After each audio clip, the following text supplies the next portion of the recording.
It's 9:45 on the 21st of February 2025. In the South China Sea near Ayungin Shoal, two U.S. destroyers pick up multiple radar contacts closing fast. Alarms echo through steel corridors. Crews rush to stations, boots pounding the deck. Outside, gray water heaves as Chinese Coast Guard cutters and steel-hulled militia boats spread out. Over loudspeakers, warnings crackle in English, Tagalog, and Mandarin. The U.S. commander grips the bridge rail. This is no drill. Ahead, Philippine patrol vessels hold course toward the rusting hulk of BRP Sierra Madre. Engines surge, horns blare, and white water erupts as larger ships cut across bows. A helicopter circles high. Cameras track every move. Radio channels jam with orders and protests. One cutter angles in, throwing a hard block. The destroyers hold steady speed, whistle long, refusing to yield. Every second, the chance of collision grows. This standoff has minutes to stay cold or tip into chaos. Ayungin Shoal is a remote reef, but it carries heavy weight. To Manila, it is part of its own waters, guarded by the rusting BRP Sierra Madre run aground as a symbol of presence. To Beijing, it is territory claimed under its 9-dash line. And to Washington, it is the front line of a promise defending an ally against coercion. Every supply run here is a struggle. Small Philippine patrols bring food, fuel, and soldiers across open water. Chinese Coast Guard cutters, backed by swarms of militia boats, try to block them with mass and intimidation.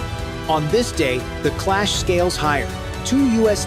destroyers sail alongside, signaling that America will not step back. This mix of forces ally, superpower, and rival turns a shallow reef into a flashpoint with global stakes. The reef itself offers nothing. No port, no city, no airstrip. But its position controls sea lanes that carry trillions in trade each year. If one side seizes dominance here, insurance spikes, cargo ships, and trust in American security guarantees starts to unravel. For the Philippines, failure means hunger and isolation for troops on the Sierra Madre. For the U.S., failure means more than losing a shoal. It means allies doubt and adversaries push harder elsewhere. This is why both sides take risks, with steel hulls scraping meters apart. No shots fired yet, but each aggressive move raises the chance of a sudden miscalculation. The commander on the destroyer knows one wrong turn, and a collision sparks a crisis that pulls nations deeper into confrontation. And here's where you come in. If you think the U.S. and its allies must stand firm, press 1 inch the comments. If you believe China's pressure will keep pushing through, hit 9.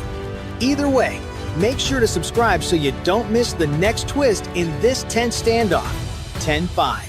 The bridge of USS Ralph Johnson hums with tension. Radar shows Chinese militia boats pushing forward in clusters, cutting across the Philippine supply track. On the radio, voices clash. Philippine officers issue warnings while Chinese cutters demand withdrawal. The U.S. commander replies firmly, "We are operating lawfully in Philippine waters." The contest of words shifts to a contest of moves. From starboard, BRP Malapascua angles in, escorting the supply ship toward the reef.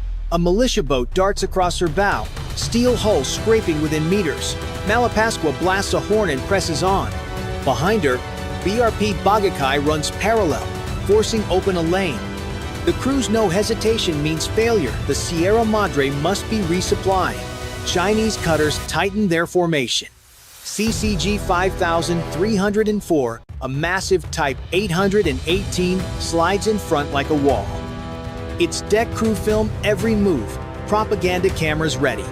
The destroyer captain orders a steady 12 knots, closing the gap without aggression but refusing to yield. USS Dewey mirrors the maneuver on the opposite flank. Together, the warships form a corridor. At 10:20, tension spikes. A militia boat accelerates straight at the Philippine supply vessel, cutting across its bow in a spray of white water. Philippine sailors shout, clinging to rails. Over open channel, an American officer snaps, "Unsafe maneuver, you are endangering lives." The reply in Mandarin is cold, "Leave this area immediately." The destroyers answer with presence. A Seahawk lifts off from USS Dewey, circling overhead. Its camera locks onto Chinese cutters, recording harassment for global broadcast. Down below, sailors arm hoses and prepare fenders, bracing for impact if another ramming attempt comes. By 10:40, the convoy inches forward, every meter contested. Chinese ships flashlights, blare horns, and cut tight circles around Philippine boats. Yet the American destroyers hold steady, shielding the convoy without firing a shot. Beijing must now choose: back off or escalate. Every sailor feels the weight. No missiles, no shells, but the danger is real. A collision here could ignite crisis in seconds. On the horizon, storm clouds build. The first engagement has begun, and nerves of steel are tested to the limit. 11. The convoy crawls forward, pressure mounting. Chinese cutters tighten their ring while militia boats dart in jagged arcs. Wakes cross at bad angles, throwing spray over rails. Philippine patrols fight to hold formation as gaps open, close, and open again. USS Dewey eases a few degrees to starboard, narrowing the corridor. Its radar paints the nearest cutter not to fire, but to show every move is tracked and recorded. USS Ralph Johnson mirrors the angle, covering the Philippine flank and keeping the supply ship tucked inside a steel hallway. At 11:15, a near miss jolts every watchstander. CCG 21514 sides across BRP Bagakay's bow, forcing a hard engine idle. Metal shrieks, spray hammers the deck, and for 3 seconds sailors brace for impact. Bagakay blasts its horn in raw defiance. The destroyers hold course and speed, tension tight as wire. Above the Seahawk circles, streaming video to Manila and Washington. In command centers, officers watch hulls pass within meters, every shove and block captured. Beijing's bet: intimidation without war. Washington's bet: deterrence without shots. The reef is a stage, and the audience is the world. Radio traffic stacks like waves, warnings, accusations, clipped replies. Through it all, the Philippine supply vessel inches forward, refusing to yield. Each cable length gained feels like a small victory. Each pass grows sharper, riskier. Deck crews rotate. Medics wait with stretchers and blankets. By 11:30, the pattern shifts. Several militia boats split from the ring and sprint at the supply ship. The destroyer captain reacts. Helm, 2 degrees tighten defense. Mounts track. Hoses run. Fenders hang ready. The crew knows. If this line breaks, the enemy strikes home. No one assumes the next pass will be clean. Dewey slides between a militia pack and the Philippine boat. Whitewater boils along the hull. On loudspeakers, a calm voice. Unsafe maneuver. Alter course. Silence.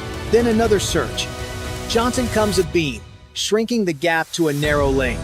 Now it's your turn. If you think the US line can hold, drop a 1-inch the comments.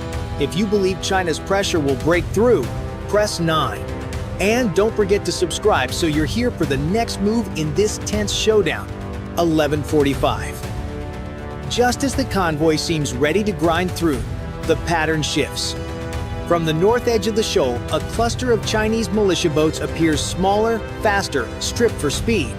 They skim the chop with brutal turns. These aren't cutters that block with mass. They jab, confuse, and try to force collisions. The Philippine supply ship, heavy and slow, is the prize. Bagakay and Malapascua pivot to screen, but the swarm moves like bees. One boat slices so close its wake, slams the bow. Cameras whirl. Radios flare with warnings in 3 languages. The US destroyers read the change instantly. Deploy small craft now.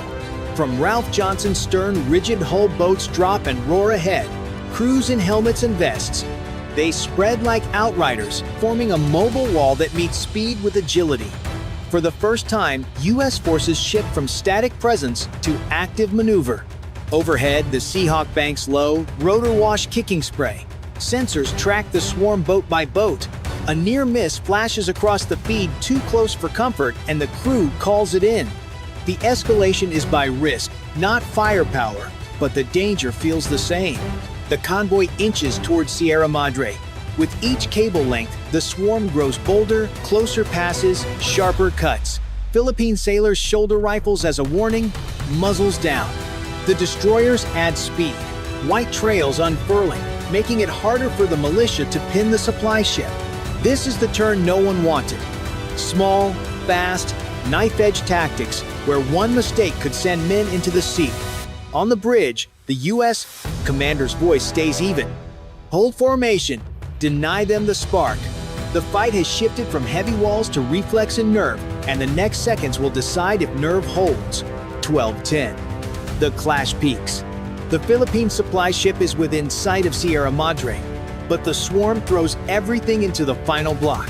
Dozens of militia boats surge from both flanks, engines howling, wakes colliding in chaotic spray. Larger Chinese cutters close from behind, trying to trap the convoy in a tightening vise. USS Ralph Johnson and USS Dewey surge forward, steel walls pressing into the chaos. Their hulls throw massive wakes that buffet the smaller boats, forcing sudden turns. On the bridge, every order is sharp, clipped, no wasted breath. Gunners stand ready, hoses charged, cameras rolling. At 12:15, the closest pass yet. A militia boat darts straight for Bagakay. The Philippine crew brace, shouting warnings, but Johnson cuts across, forcing the smaller vessel to sheer off at the last instant. White spray explodes over both decks. Cheers erupt below, but the tension only grows. One slip could still be deadly. Above, the Seahawk dives lower, engines hammering the air. Its cameras catch every second of the dangerous dance, broadcasting proof of reckless maneuvers.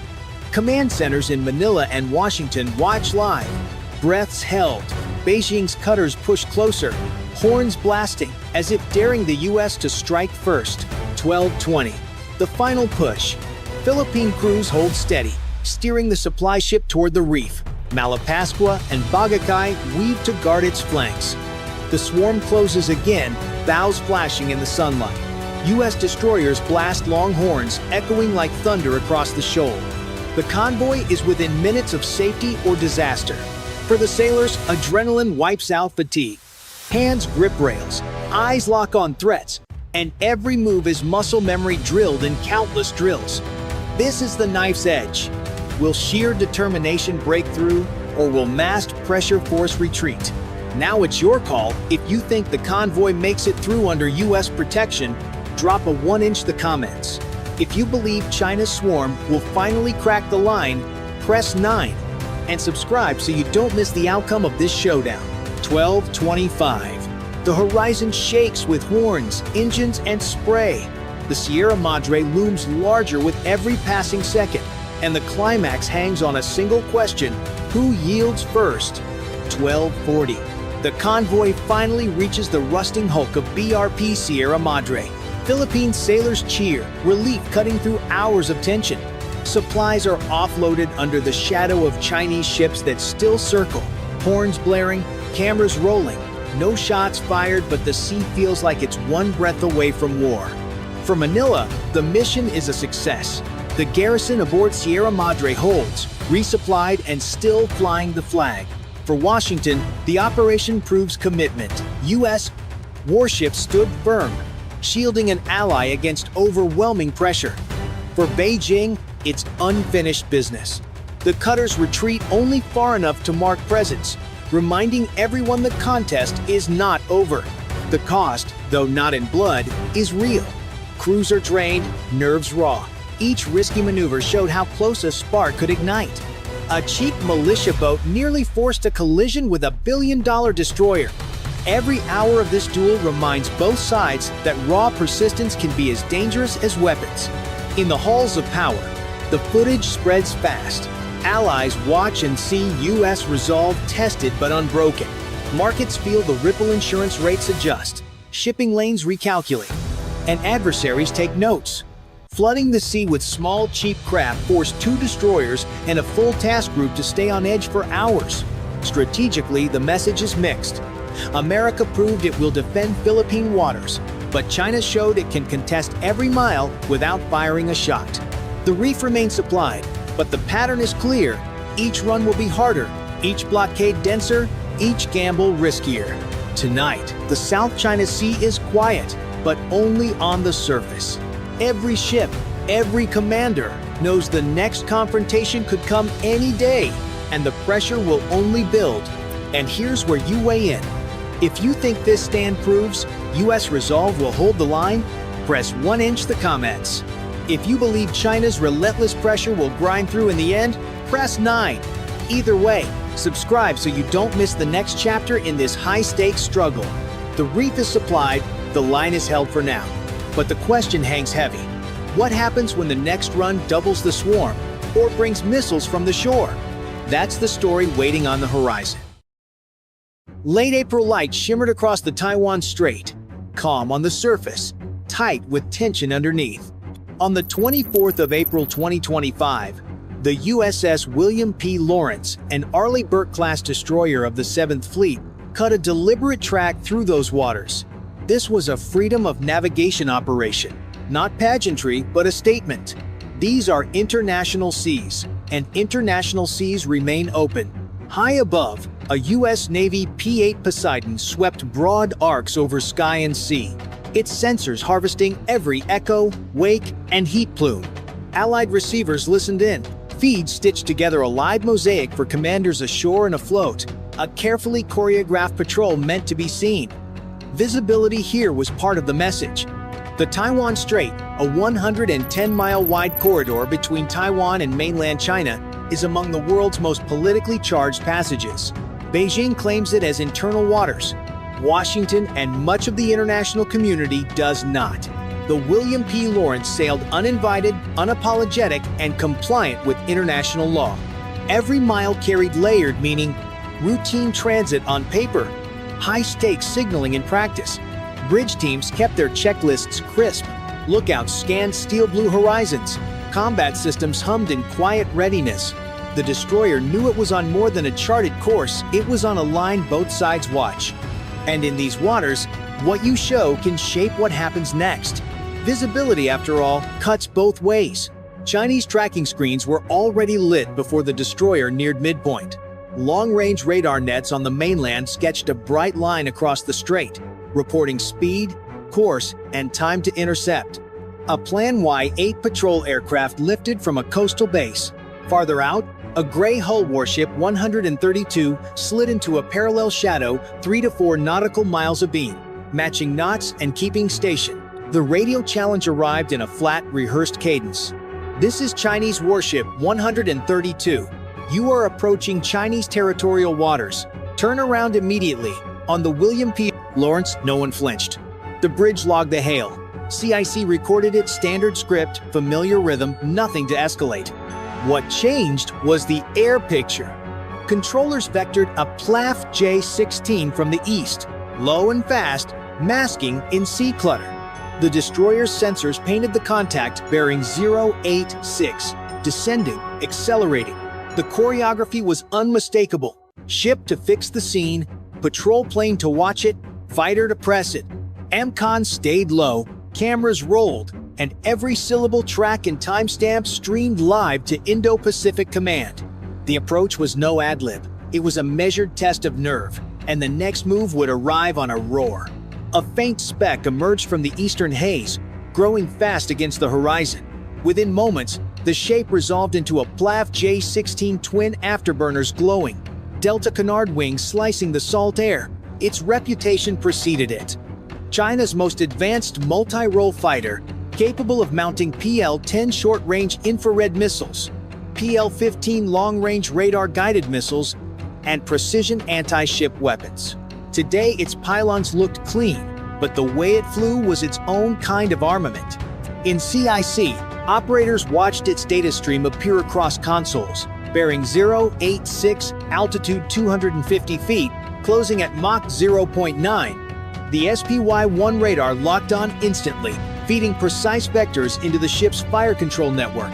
Though it could track hundreds of contacts, all eyes fixed on this one. On deck, sailors leaned forward against the rush of wind. The fighter skimmed so low the sea spray bloomed behind its fuselage, glinting in the sunlight. Then, without warning, it dropped even lower and tore past the destroyer's bow within an estimated 150 feet. The shockwave slammed into the William P. Lawrence, rattling steel railings, shaking loose gear, and sending a brief shudder through the hull. This was no navigational oversight. The pass was calibrated to be just inside the boundary of plausible deniability, yet deep within the psychological strike zone. The jet had entered the destroyer's weapons engagement zone, a lethal envelope where, if hostile, it could launch ordnance in seconds. Bridge officers stayed composed, following the rules of engagement. No escalation unless directly threatened. Still, defensive systems shifted quietly into readiness. The Mk-45 5-inch gun angled toward the threat vector.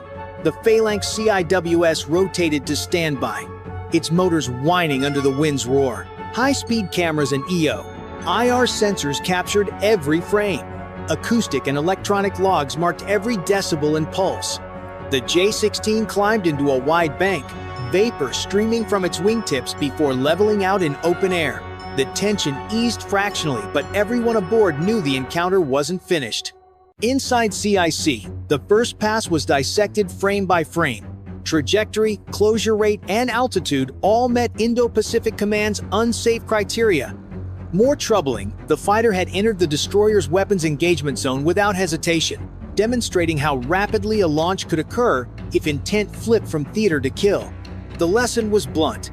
Reaction time would be measured in heartbeats, not minutes. Fire control held a clean lock while sensors fused radar, EO, IR, and ESM tracks into a single picture. The bridge kept ROE steady, no illumination, no chaff, no flares, while watch officers weighed possibilities. Hotshot pilot freelancing or a scripted probe designed to map the ship's thresholds. Either way, readiness stayed high. Teams cycled quickly, checklists ran tight, and cameras never stopped. Minutes later, the air picture sharpened. The J-16 rolled out of its arc and dropped again, lower than before, masking in sea clutter until the last moment. Sailors on deck could see the pilot's helmet gleam, and the canopy flash as the nose pointed almost directly at the bow. The jet thundered in, passed just over the forecastle so close, the mast seemed to scrape its shadow and clawed skyward in a hard-climbing left bank. Heat shimmered across the superstructure, a violent echo of exhaust and pressure. Such proximity was not theater without risk. A slip in altitude or angle could have clipped antennas or rigging, forcing an immediate defensive response and cascading the encounter into headlines. Then crisis talks. In waters this politicized, physics and politics are separated by inches. Defenses remain poised, yet deliberately restrained. The Mk-45 stayed trained to sector. Phalanx remained on the edge of spin-up. Decoys were checked but cold. Logs noted each second. Bearing, range, altitude, radio hail, and pilot visible confirmation. The J-16 leveled, climbed to medium altitude, and began a wide orbit near enough to remind the crew it was not done. The message was unmistakable. The test was still running, and every move from here would count. For the next 90 minutes, the encounter settled into a taut rhythm. The J-16 circled at medium altitude, never straying far enough to disengage, never closing quite enough to trigger a response.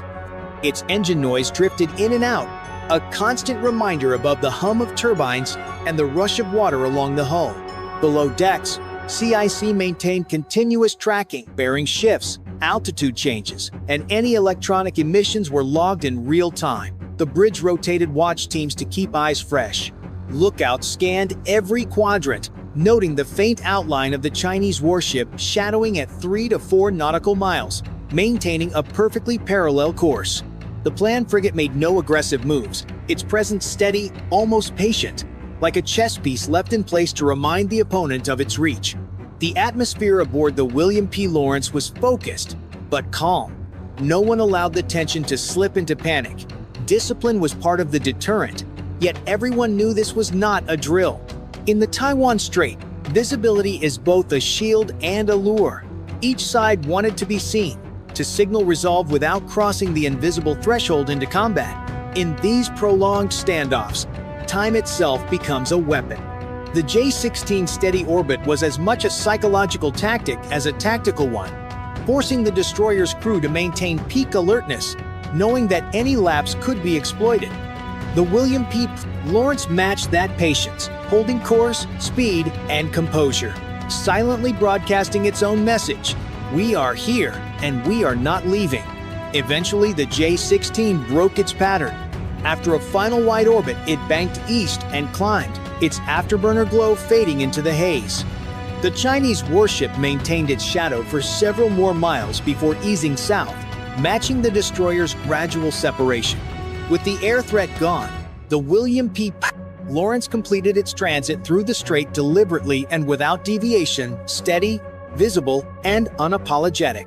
But the incident's life was far from over. Within hours, U.S. Indo-Pacific Command released an official statement.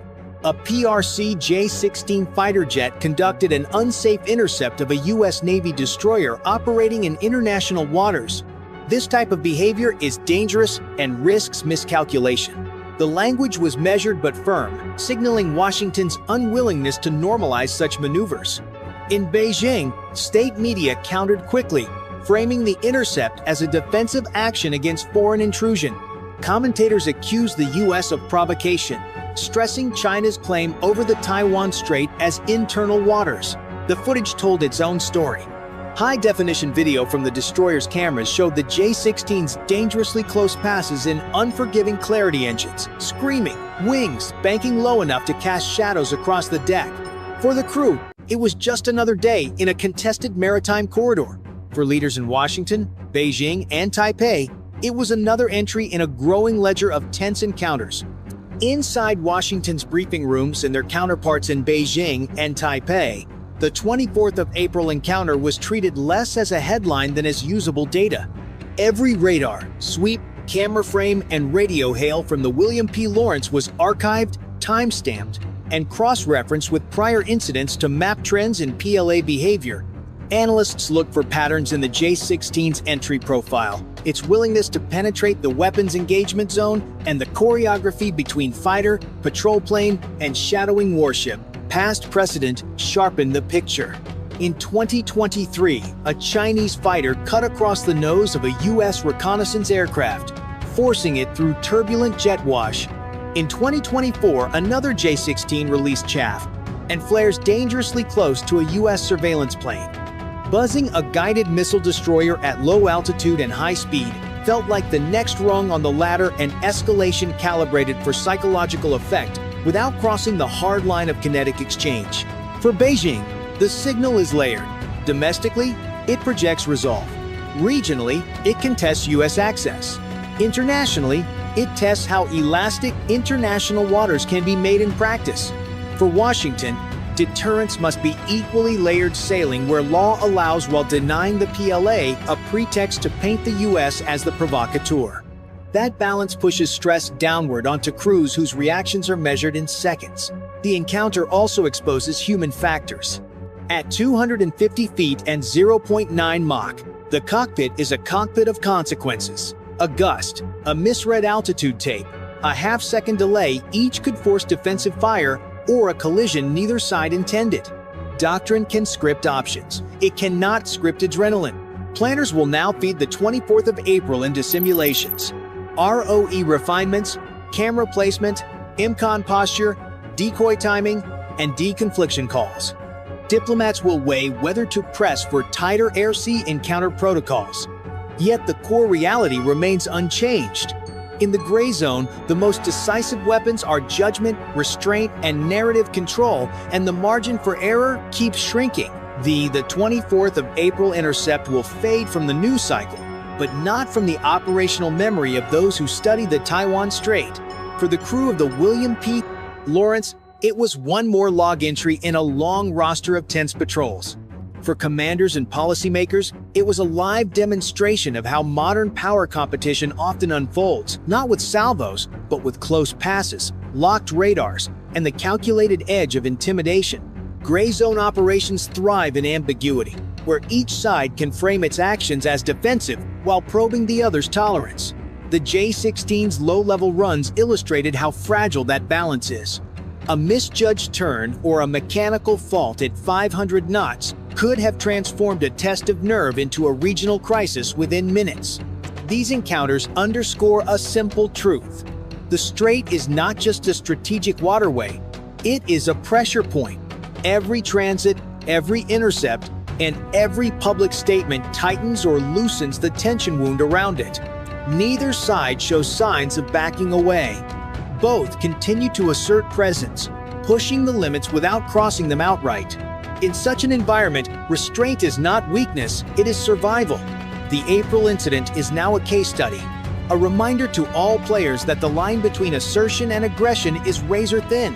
In the Taiwan Strait, where politics, pride, and proximity collide, there is no room for error. One reckless move is all it takes to change the map. It's 4:20 local time on the 15th of September 2025. In the South China Sea near Mischief Reef, the USS Gerald R. Ford carrier group picks up dozens of unknown tracks sprinting in from the west. Alarms rip across the decks. Sailors rush to battle stations, dogging hatches, and throwing on flash gear. Outside, the horizon blooms with hard white streaks. China has launched a massive strike. More than 50 missiles arc down at supersonic speed. Every second now decides whether the Navy's most advanced carrier lives or dies. On the bridge, voices overlap. Vampires inbound, multiple bearings. Destroyers John Finn and Halsey slide to the flanks. Zumwalt knifes ahead. The captain's order lands flat and cold. Set Condition 1. The countdown begins. Deep below, the submarines, Missouri and Illinois slide to new firing lanes as sonar teams ride the noise. On the roof, deck crews lash down gear and kill the lights. A red beacon blinks over the island steady and slow as the first intercept window opens. The South China Sea is one of the busiest waterways on Earth. Every day, tankers and container ships move through these lanes, carrying fuel, food, and goods that keep homes and stores running back in the United States. Protecting that flow is the job of the USS Gerald R. Ford and her escorts. Their mission is simple to write, but deadly to execute. Keep the sea lanes open, no matter the cost. Tonight, that mission is under direct fire. China's leadership sees control of these waters as leverage over trade and power. By launching dozens of missiles at America's most advanced carrier, Beijing is signaling it is willing to gamble high. If the Ford falls, the loss isn't just one ship. It would shatter credibility, spike insurance, stall supply chains, and show allies that America can no longer guarantee safe passage. The ripple effect would reach living rooms in Los Angeles and warehouses in Chicago within weeks. But the carrier group is no stranger to pressure. Every sailor on board knows the risks, and every allied partner watching understands the stakes. This is not only about steel and fire, it's about proving who controls the sea. If the US holds the line, shipping lanes stay open and deterrence stands. If not, the region tilts toward China's will. As missiles race closer, tension spreads beyond the crew. For viewers watching, here's a challenge. If you believe the US fleet can hold and push back, type 1 in the comments. If you think China's strike changes the balance, hit 9. And make sure you're subscribed, because the next minutes will decide far more than the fate of one carrier. They'll decide the shape of tomorrow's Pacific. All eyes focus on the horizon while the command repeats. Hold the line, hold the lanes, hold tonight. 4:32 local time. The radar picture hardens. 56 inbound missiles, a mix of ballistic and cruise, slicing through the night. Some dive steep from the upper atmosphere. Others skim low across the sea, hiding in clutter. The order goes out fast. Engage, engage, engage. The first line of defense lights up. USS John Finn and USS Halsey launch SM-6 interceptors, white spears climbing hard into the dark. They are built to swat threats far out before terminal guidance kicks in. Seconds later, Zumwalt joins, hurling railgun bursts, slugs screaming at hypersonic speed. The horizon blinks like a strobe as intercepts detonate mid-air. On the Ford's deck, F-35C fighters claw into the sky with air-to-air missiles and jamming pods. EA-18G Growlers bring the AN divided by ALQ-249 online, pouring noise into guidance links. MQ-25 Stingrays extend the network and fuel lines. MQ-9B Guardians push ISR from the south. Every move is timed to seconds. The Chinese strike is coordinated from Hainan and Guangdong. Bombers feed updates, coastal radars and SAMs paint the battle space. 20 DF-21D ballistic missiles plunge from high arcs, meant to smash the carrier with raw kinetic force. 36 CJ-10 cruise missiles run low to gut the escorts. But the U.S. formation holds its shape. SM-6 seconds tear upward. Explosions ripple across the horizon. Bulkheads shiver. Sailors grip consoles. Eyes fixed on red icons that flicker, fade, and reappear. Each miss cuts survival time. By 4:38, the battle locks into a brutal rhythm. Detect, fire, reload, fire again. Escorts layer defenses, SM-6 for reach, ESSM for the mid-tier, RAM and a high-energy laser for close engagements. High above, a pair of INGAD fighters hold silent cover, feeding, targeting cues and guarding the air picture. Strike options queue but stay on safe. B-2 and B-21 prepare to hit launch sites when the sky clears. Tomahawk Block 5 routes are loaded aboard the escorts, deconflicted and cold. The carrier group is all shield, now jets jamming, ships firing, drones relaying salvo by salvo, second by second. The horizon glows with burning fragments. Yet for every missile destroyed, another breaks through the cloud. The math is harsh. 50, 6 came in, and no shield is perfect. The only question is simple and terrifying: how many will leak through, and where they will land. 4:42 local time. The radar picture shifts again, another wave. Closer, faster. Several missiles survive the outer intercepts. They break formation, splitting into unpredictable angles. The carrier group pivots hard to adjust. Orders fire across comms. Shift bearing, reduce profile, tighten the net. The forward heels slightly, turning just enough to narrow its silhouette. Escorts realign, every ship adjusting fire arcs. The sea churns under the sudden maneuver, spray blasting the bow. This is the point where a single mistake could open the shield wide. Drones slip through the chaos. Small, fast, and low, they dive amongst sea clutter. Some are shot down by RAM interceptors. Others dodge, streaking toward the formation. The Zumwalt shifts power, railguns hammering round after round. The Phalanx CIWS spins, spitting streams of tungsten into the dark. Sparks scatter across the water as debris crashes into the waves. Inside combat information centers, sailors fight exhaustion and fear. Consoles flash warnings. Icons blink red, then vanish, then reappear. Every operator knows what's at stake. If even one warhead gets through, it could cripple a destroyer. Or worse, punch a hole in the carrier's flight deck. By 4:47, pressure mounts. ESSMs fire in rapid bursts. RAM launchers empty, and lasers heat the air with invisible beams. The Ford's deck crews brace as CIWS roars overhead. Explosions light up the sky. Fragments rain down like burning hail. Yet more tracks remain, each one closing the gap. Far above, INGAD fighters duel with J-20, silent shadows weaving through clouds. Their dogfights leave no tracers, only sudden flares when missiles connect. For now, neither side yields. The tension spills beyond the battle. For viewers here, the question is simple. If you think America's shield holds firm, press 1 inch the comments. If you believe China's wave will finally punch through, hit 9. And don't forget to subscribe. The fight is far from over, and the next twist will decide who owns the night. Back on the bridge, the captain grips the rail. His voice cuts calm through the storm. Stay locked, no gaps, keep firing. The horizon burns, the air shakes, and the carrier group fights for survival second by second, layer by layer. 4:55 local time. Just as the crew steadies under relentless waves, a new alert cuts through the noise.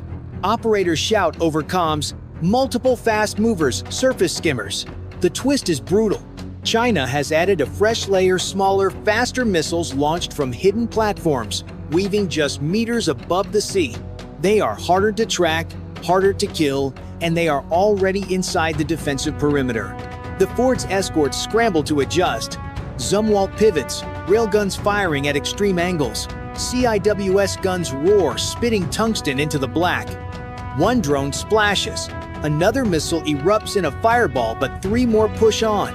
The group's spacing tightens, every ship overlapping fire arcs, desperate to plug holes before something slams home. On the Ford's deck, the crew feels the shift. Flight ops freeze as weapons teams race to bring every system online. Growlers jam furiously. but the low flyers cut under much of the electronic fog. The order goes out. High-energy laser, engage skimmers. A beam lashes out, burning one target mid-air. Cheers echo for a heartbeat, then die as new blips appear. By 5, the fight turns frantic. Drones dive, missiles skim, CIWS hammers non-stop. Bulkheads vibrate with the constant thunder. The captain's voice remains calm, but the tension is raw. Hold the line, this is it. Every second, the odds shift. Damage control teams spread along the catwalks with hoses and foam, helmets glowing red. Magazines report counts dropping fast, and reload crews work by touch as the deck shudders under the drumbeat of CIWS. The horizon flashes again, closer this time. The crew braces. If they miss even one of these low skimmers, the next explosion won't be distant, it will be on their deck. 5:10 local time. The last wave closes in low, fast, unstoppable. The defensive net is thin. Launchers nearly empty. Reload crews drenched in sweat. Every console blares. Every gun crew locked in. The captain's order is cold. Final defense, no misses. The escorts blaze. ESSM streak. RAMS spit fire. Lasers cut invisible beams through the night. But too many missiles remain. The CIWS on John Finn thunders. Tracers pouring into the dark. One missile explodes, then another, but two more streak through.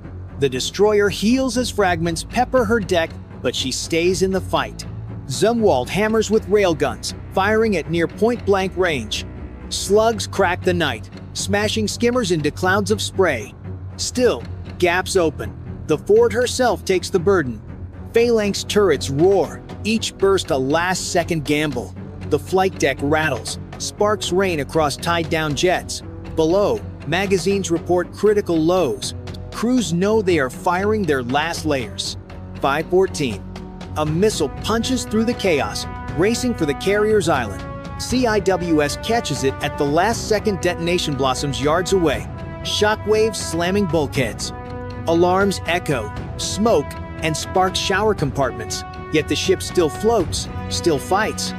Above, NGAD fighters clash with J-20.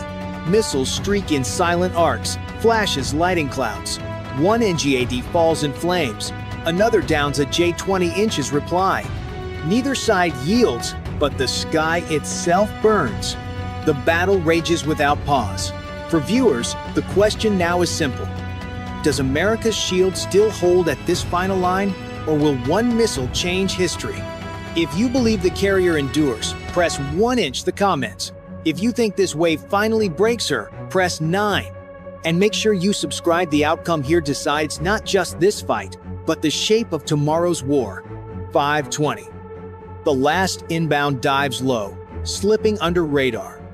A CIWS mounts, swivels, fires, tracers hammer. At the last instant, the target erupts in flame, fragments hissing into the sea. The deck shakes, spray crashes over the bow. For a moment, silence. Then only the wind and the hiss of cooling barrels. The horizon clears. The Ford is still there, scarred, scorched, but alive. 5:30 local time. The sea is quiet at last. Smoke drifts across the decks, the smell of fuel and burnt metal hanging heavy in the air. Sailors step out from behind armor, eyes wide, ears ringing from hours of thunder. The Ford is scarred, her paint blistered, antennas bent.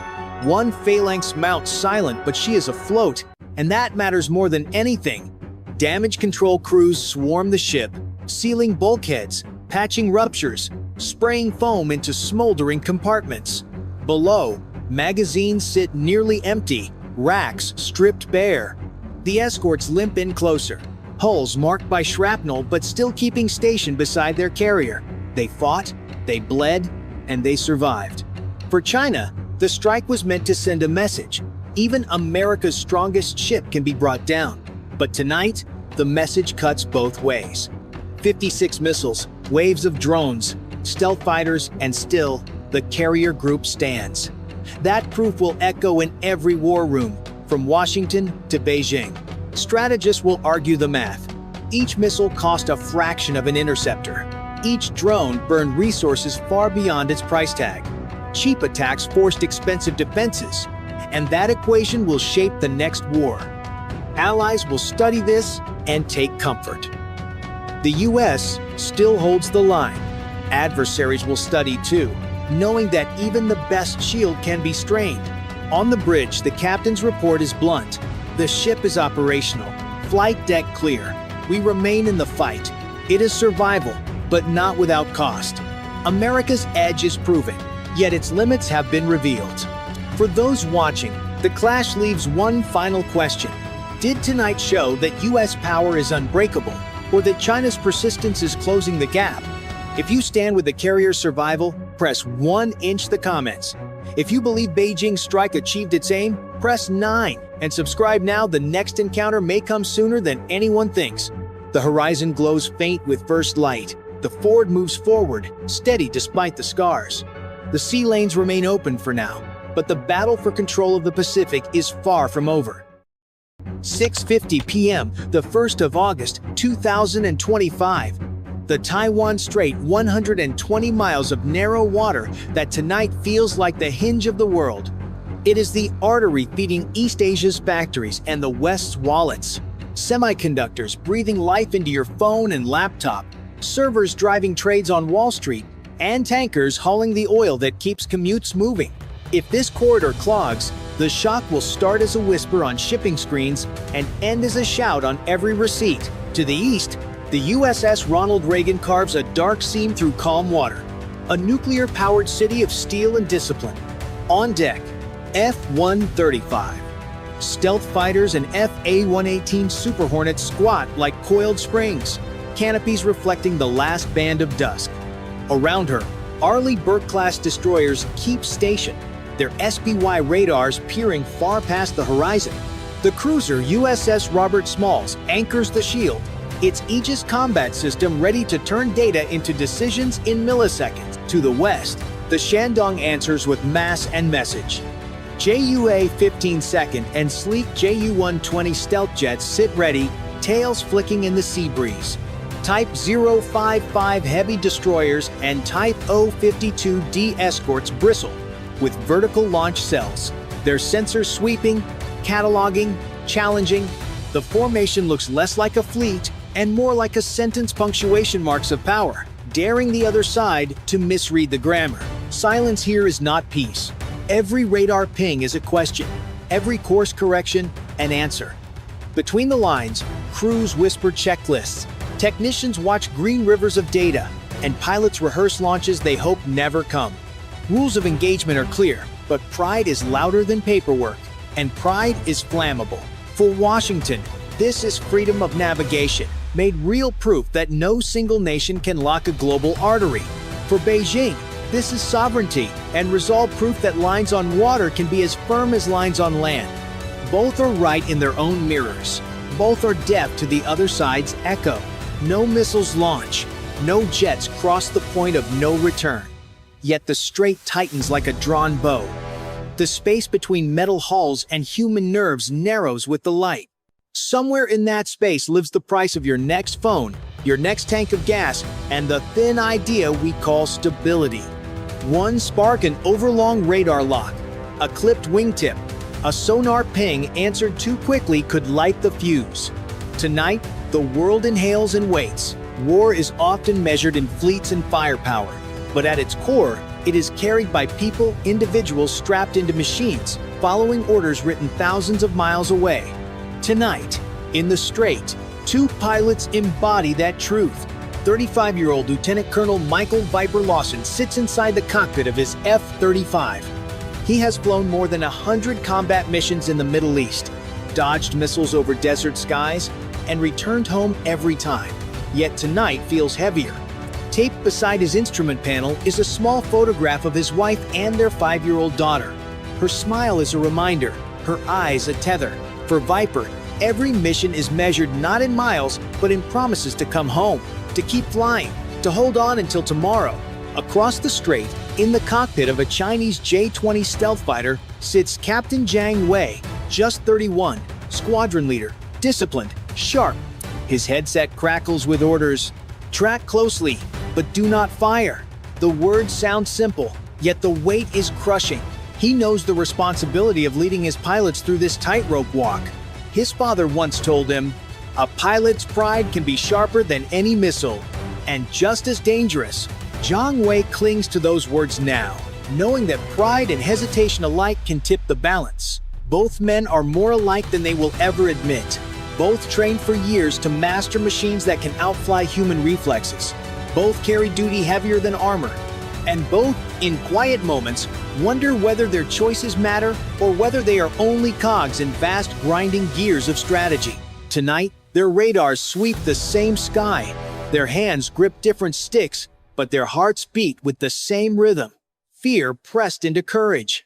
They are not enemies by choice, yet each is locked into a role that history has assigned. One mistake, one twitch, could decide more than their own survival. It could decide whether the world wakes tomorrow in peace or in fire. 7:10 p.m. The surface of the strait remains deceptively calm, but beneath the stillness, the first invisible battle begins. On board the USS Robert Smalls, radar operators spot a faint glimmer, a contact slicing high at 35,000 feet. It's a Chinese J-20 heading directly toward the Reagan. Inside his cockpit, Viper hears the sharp beep-beep of his threat warning system. His HUD flashes red. Enemy radar lock. It's not a drill, it's a spotlight in the dark, a finger on the trigger aimed at his chest. He grips the stick tighter, sweat forming at his temple. Stay cool. This isn't war yet. Viper flips a switch, activating electronic countermeasures. His jet emits a digital smokescreen, scrambling the lock, turning precision into uncertainty. Across the strait, Zhang Wei feels the resistance as his radar clings stubbornly to the F-35. He holds the lock for 4 seconds twice. The unspoken limit pilots usually respect. He knows it's a provocation, but his commander's voice is firm. Keep the pressure on. Do not blink. Below the surface, the duel sharpens. Chinese destroyers crank their radars to full strength, painting the sea like a giant searchlight. The U.S. fleet counters with E-lint electronic intelligence recording every pulse, every frequency, as if collecting the enemy's heartbeat. The ocean becomes an invisible chessboard of signals, each side pushing, probing, daring the other to reveal weakness. On the Reagan's bridge, the order is calm but sharp. Hold formation, no firing, prep missiles just in case. Destroyers slide into an arc around the carrier, their steel hulls forming a shield.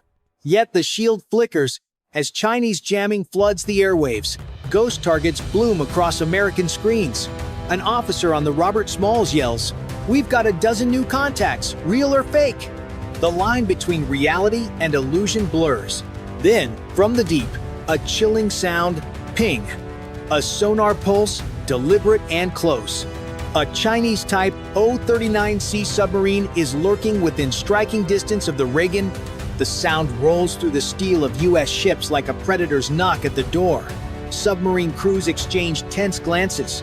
One wrong interpretation of that ping, one overreaction, and torpedoes could fill the water within seconds. In less than 20 minutes, the strait transforms into a maze of radar locks, electronic shadows, and underwater predators. Every second stretches thin. Every decision feels like a coin toss between restraint and catastrophe. And here's the impossible question. If you were standing at the edge of this standoff, would you hold back or would you strike first? Press 1 if you think restraint wins the day, or 9 if you believe pressure must be met with force. Drop your choice in the comments. And don't forget to subscribe to follow how this showdown unfolds. 7:18 p.m. Just when the tension seems at its peak, a new wildcard enters the board. On the USS Ronald Reagan C-4 ISR screens, a freighter flying a Liberian flag emerges from the southeast, zigzagging clumsily through the waves. At first glance, it looks like a harmless civilian vessel, but its course straight into the path of the U.S. formation is anything but innocent. Officers lean over the glowing screens, frowns deepening. One growls, "That's no freighter. That's a disguise." Analysts know the tactic well. China's maritime militia, civilian-looking ships equipped with military-grade tech, blending the line between commerce and conflict. It's gray zone warfare actions aggressive enough to create chaos, but deniable enough to avoid open blame. The US faces a brutal dilemma: lock radar on the freighter, and Beijing can accuse Washington of targeting civilians, sparking a global media storm. Ignore it, and the vessel could slice into the carrier group, exposing the Reagan to jets or submarines. The ship's AIS beacon flickers unreliably, while faint encrypted transmissions betray a darker truth. This freighter is talking on military channels. Then, disaster strikes from another front. For 45 agonizing seconds, Link 16, the lifeline connecting US ships, planes, and sensors, collapses. Screens blur into chaos. Targets vanish, reappear, multiply. A cybersecurity officer shouts, "We're hacked! Patterns match Red Echo."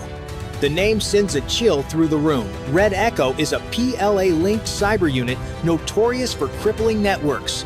In the cockpit, Viper's HUD fills with phantom bogies. "What am I even fighting?" he mutters, switching to manual radar. A risky move in a sky filled with lies. But across the water, the Shandong suffers too.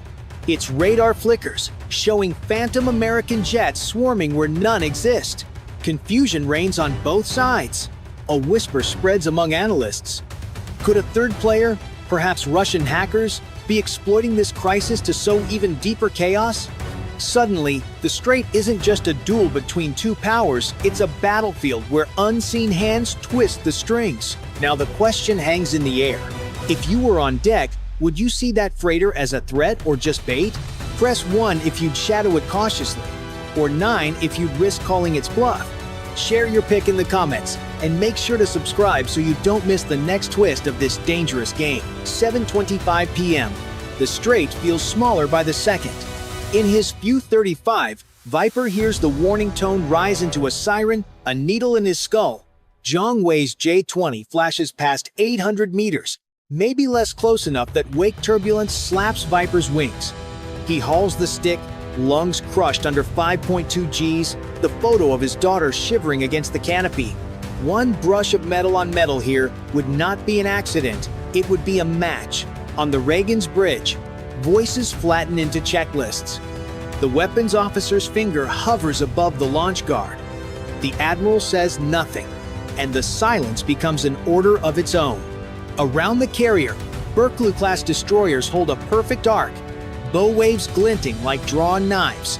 Every sensor is alive, every screen a forest of symbols that could, at any instant, turn into decisions no one can recall.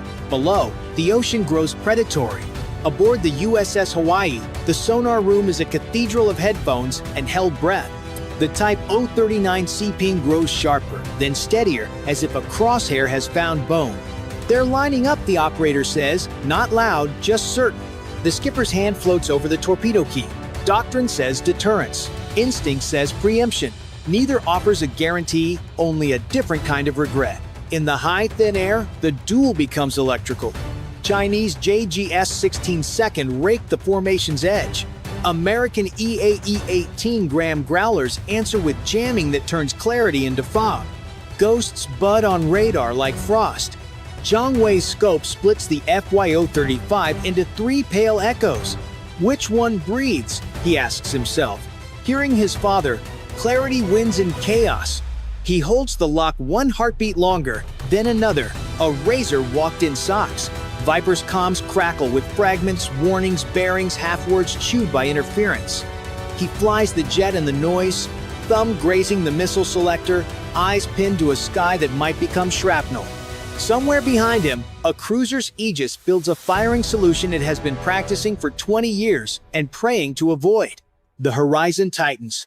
The seconds lengthen. 5 seconds of radar lock feel like 5 pages torn from history. 5 meters too close becomes 5 nations on alert.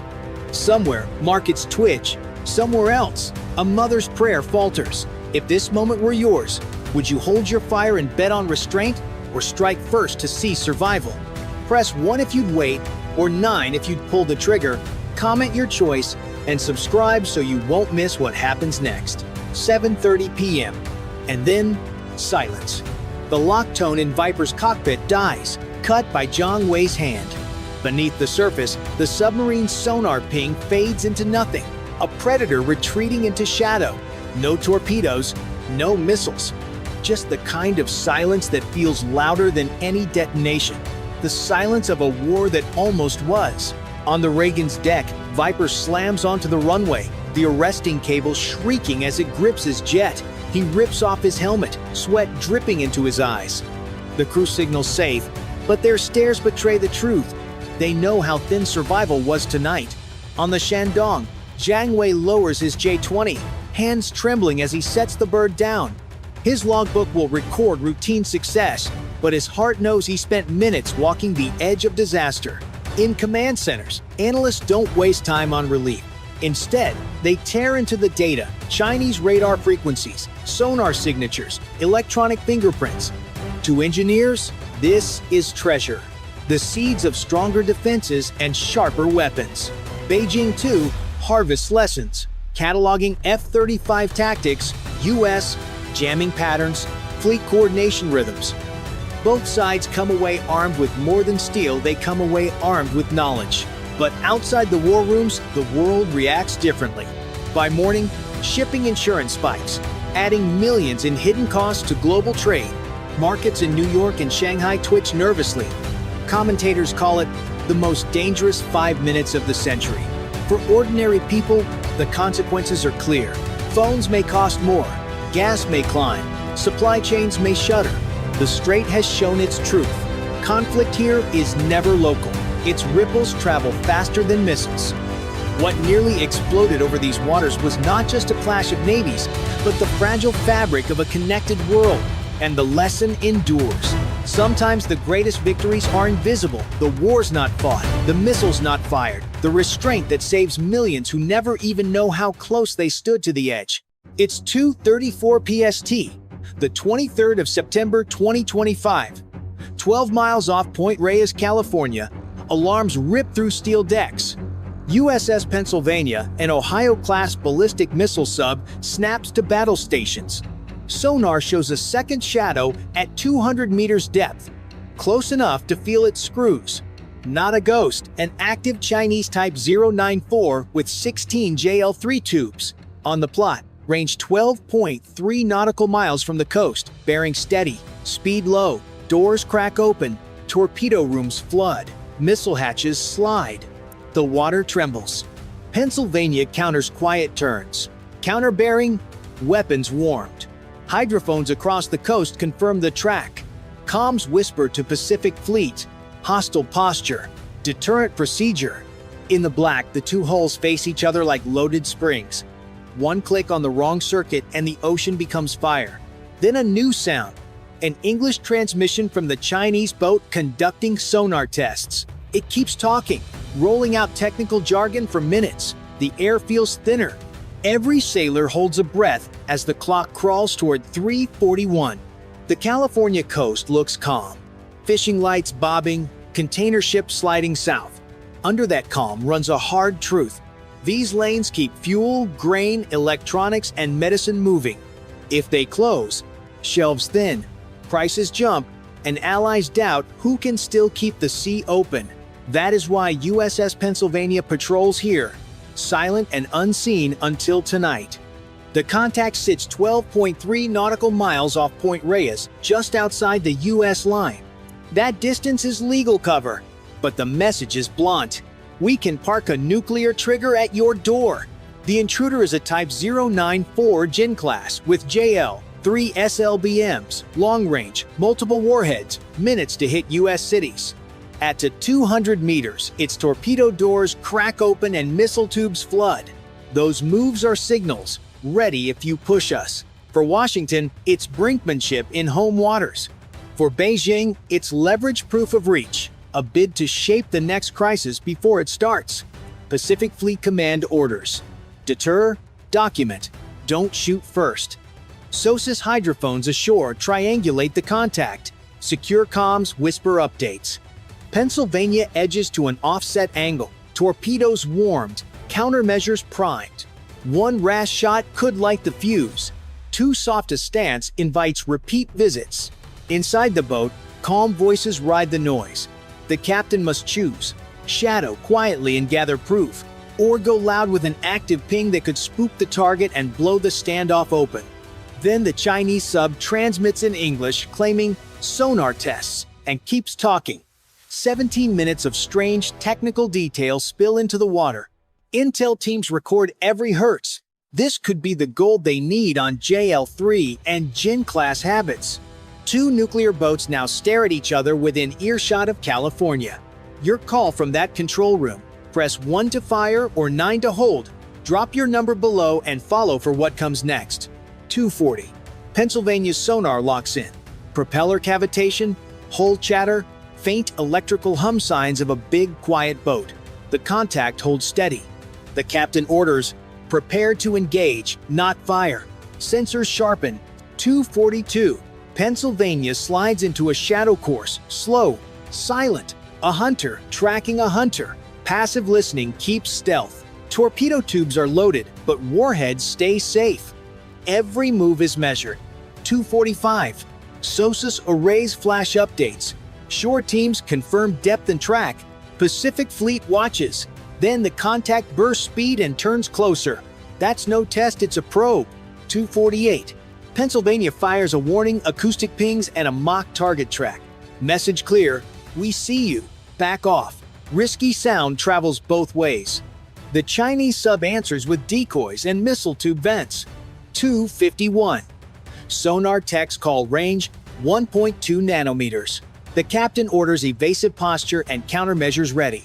The crew runs, drills drilled into muscle memory, calm hands, steady voices. 2:54. A new English transmission. Conducting sonar calibration. No hostile intent. But the tone feels off, too formal, stuffed with technical jargon. It drags on. 17 minutes, as if probing patience. 2:56. Range flickers as the Jin adjusts trim, holding a launch-ready posture. Pennsylvania answers with a gentle S-turn, forcing an off angle. Helm whispers corrections. Engineering trims pumps to keep noise under the sea's hiss. 2:57. Pennsylvania shifts depth and bearing, opening space while covertly pushing a sensor tag closer. The tag records the sound of JL-3 launch tubes flooding. That signature is gold. 3-5. For minutes, both boats trade posture and signals. Weapons are armed, none fired. The Pacific holds its breath in radio static and ocean noise. 3-8. A freighter's screws rumble overhead, masking both subs. Neither captain moves. When the wake fades, the Chinese boat emits one thin ping, almost a goodbye, and slides south at 4 knots. 3:12. Finally, the intruder turns out, venting wake, slipping away, no clash. But America gains a trove of data acoustic prints, calm style, JL-3 behavior.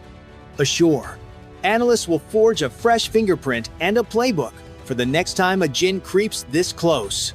The battle tonight was fought in silence and won through what was learned. 3:20. The tension doesn't fade. Pennsylvania's crew stays at battle stations, tracking every faint echo. The Chinese sub pulls south, but sonar now shows smaller contacts, likely drones or decoys. Each one could hide a sudden turnback. 3:23. The captain orders a defensive weave. Pennsylvania shifts a few degrees, reducing her profile while keeping the intruder in reach. The move sharpens arcs for defense and keeps firing angles ready if torpedoes come. 3:27. Sonar teams filter the noise. Some returns vanish harmless bubbles. Others hold steady. The risk is clear. If one is real, it could close to lethal range in minutes. A wrong call means losing initiative. 3:31. The boats mark 48 torpedoes are primed, tubes hot, guidance aligned. The crew knows if orders come, there will be no warning. Shots, only kills. But restraint rules. Fleet command demands proof before action. 3:35. The Chinese sub reappears at 3 nanometers holding parallel course. Not retreating, pacing, shadowing like a duel. Posture, pure and raw. Each side daring the other to move first. 3:40. Internal comms spark. Intel officers urge patience. Tacticians warn of encirclement. The captain balances both, eyes locked on sonar sweeps that could flip in seconds. 3:44. Suddenly, a high-pitched spike screams in headsets, one drone goes active, blasting pings. It's a provocation, forcing Pennsylvania's systems to adjust filters, burning seconds. Was this cover for a test, or just noise warfare? 3:47. The captain orders countermeasures streamed aft, a shield of acoustic confusion. It buys time but signals readiness. The control room falls to whispers. 3:50. The picture sharpens. A U.S. Ohio class and a Chinese Jin class circling off California, drones scattering noise between them. Both nuclear armed, both knowing one misread could tip into disaster. 3:53. A sudden thermal shift rolls across the layer. Ranges smear, bearings wobble. The captain holds course, trusting training over noise. Patience is armor when steel cannot speak. The clocks feel louder. The standoff no longer feels like defense, it feels like the edge of war. If you think Pennsylvania should strike first, press 1. If you believe holding steady avoids catastrophe, press 9, and subscribe to follow how this duel unfolds. 3:58. Just as both sides hold their nerve, sonar operators catch something new. Faint, at first fast, shallow contact skimming the surface. Not big subs, not decoys. These are smaller, quicker units. Autonomous undersea drones. 4. They move in tight packs, darting across bearings with unpredictable speed. Harder to track, harder to classify. If one packs explosives or advanced sensors, it could cripple stealth, and they're headed straight for Pennsylvania's position. 4-2. The crew switches tactics. Mark 48 are too heavy for such small targets. Instead, the captain calls for counter-drone responses, rapid noisemakers, and sharp maneuvering. Every adjustment is delicate. Too loud, and the Ohio's own location shines like a beacon. Too slow, and the drones close in. 4-5. Sonar fills with static. 4, maybe 5 contacts slash through the water layer, forcing constant recalculations. The ship banks tighter, rudder angles sharp, ballast shifting. Inside, sailors grip consoles as the hull tilts. One drone streaks past the bow at under 200 meters, a reminder how thin the margin is. 4-8.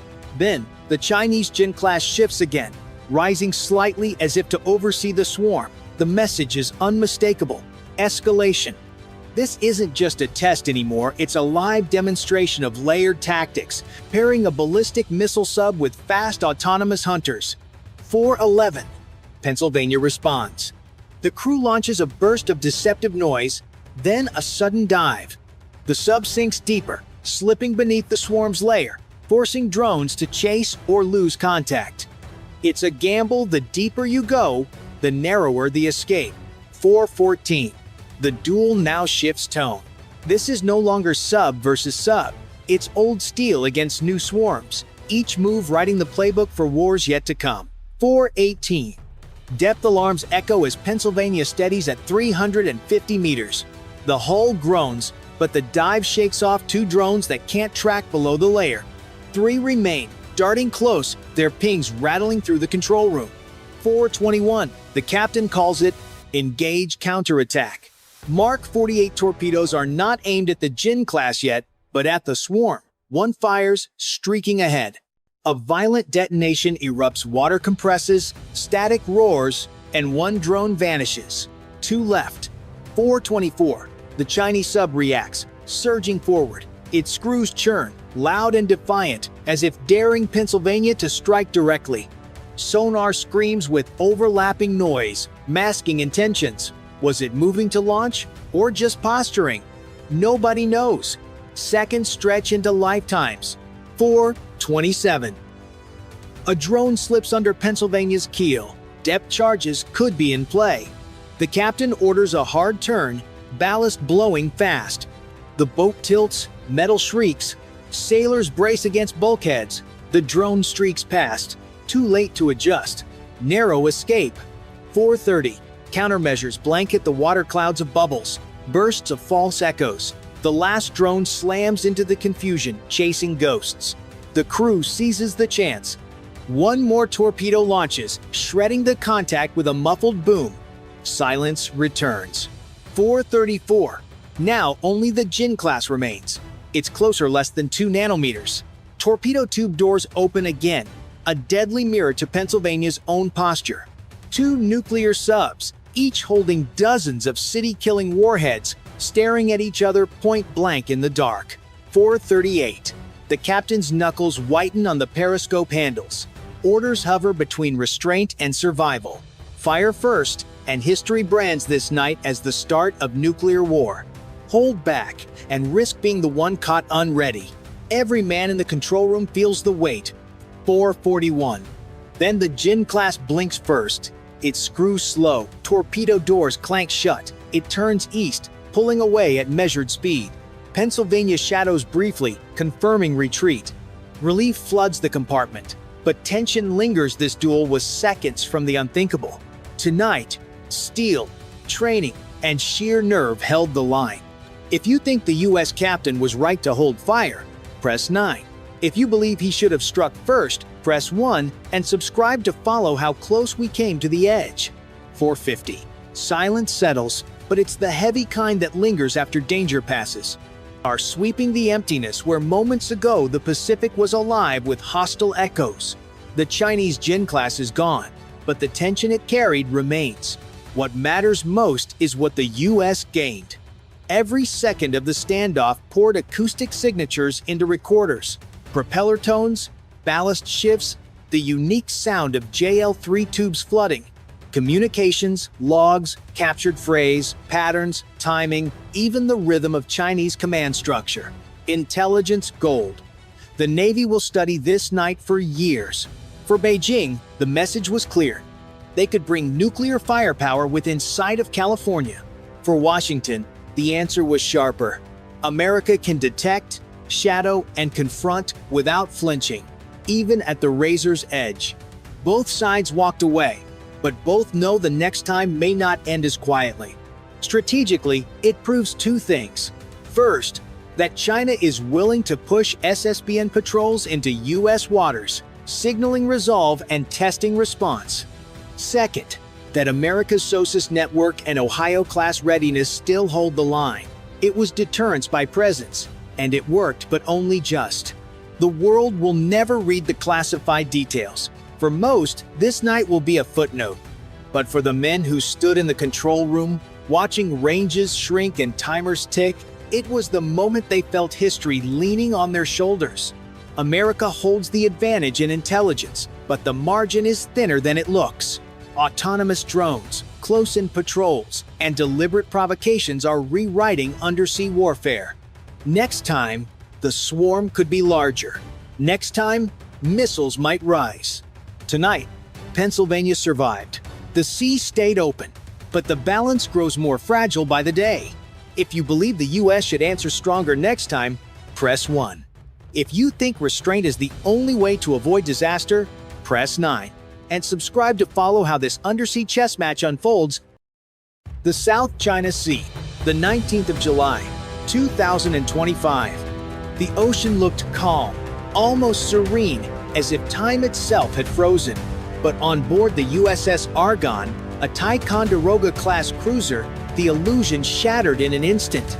Radar operators, eyes locked on their glowing screens, picked up a sudden, violent shift. A Chinese Type 052D destroyer, hull number 174, surged from 18 knots to 30-inch under 90 seconds. That wasn't routine. That was aggression. Beijing had flipped the switch. The order was clear. Intercept the Americans, force a reaction, and broadcast the confrontation for the world to see. But there was one problem. The Americans weren't trespassing.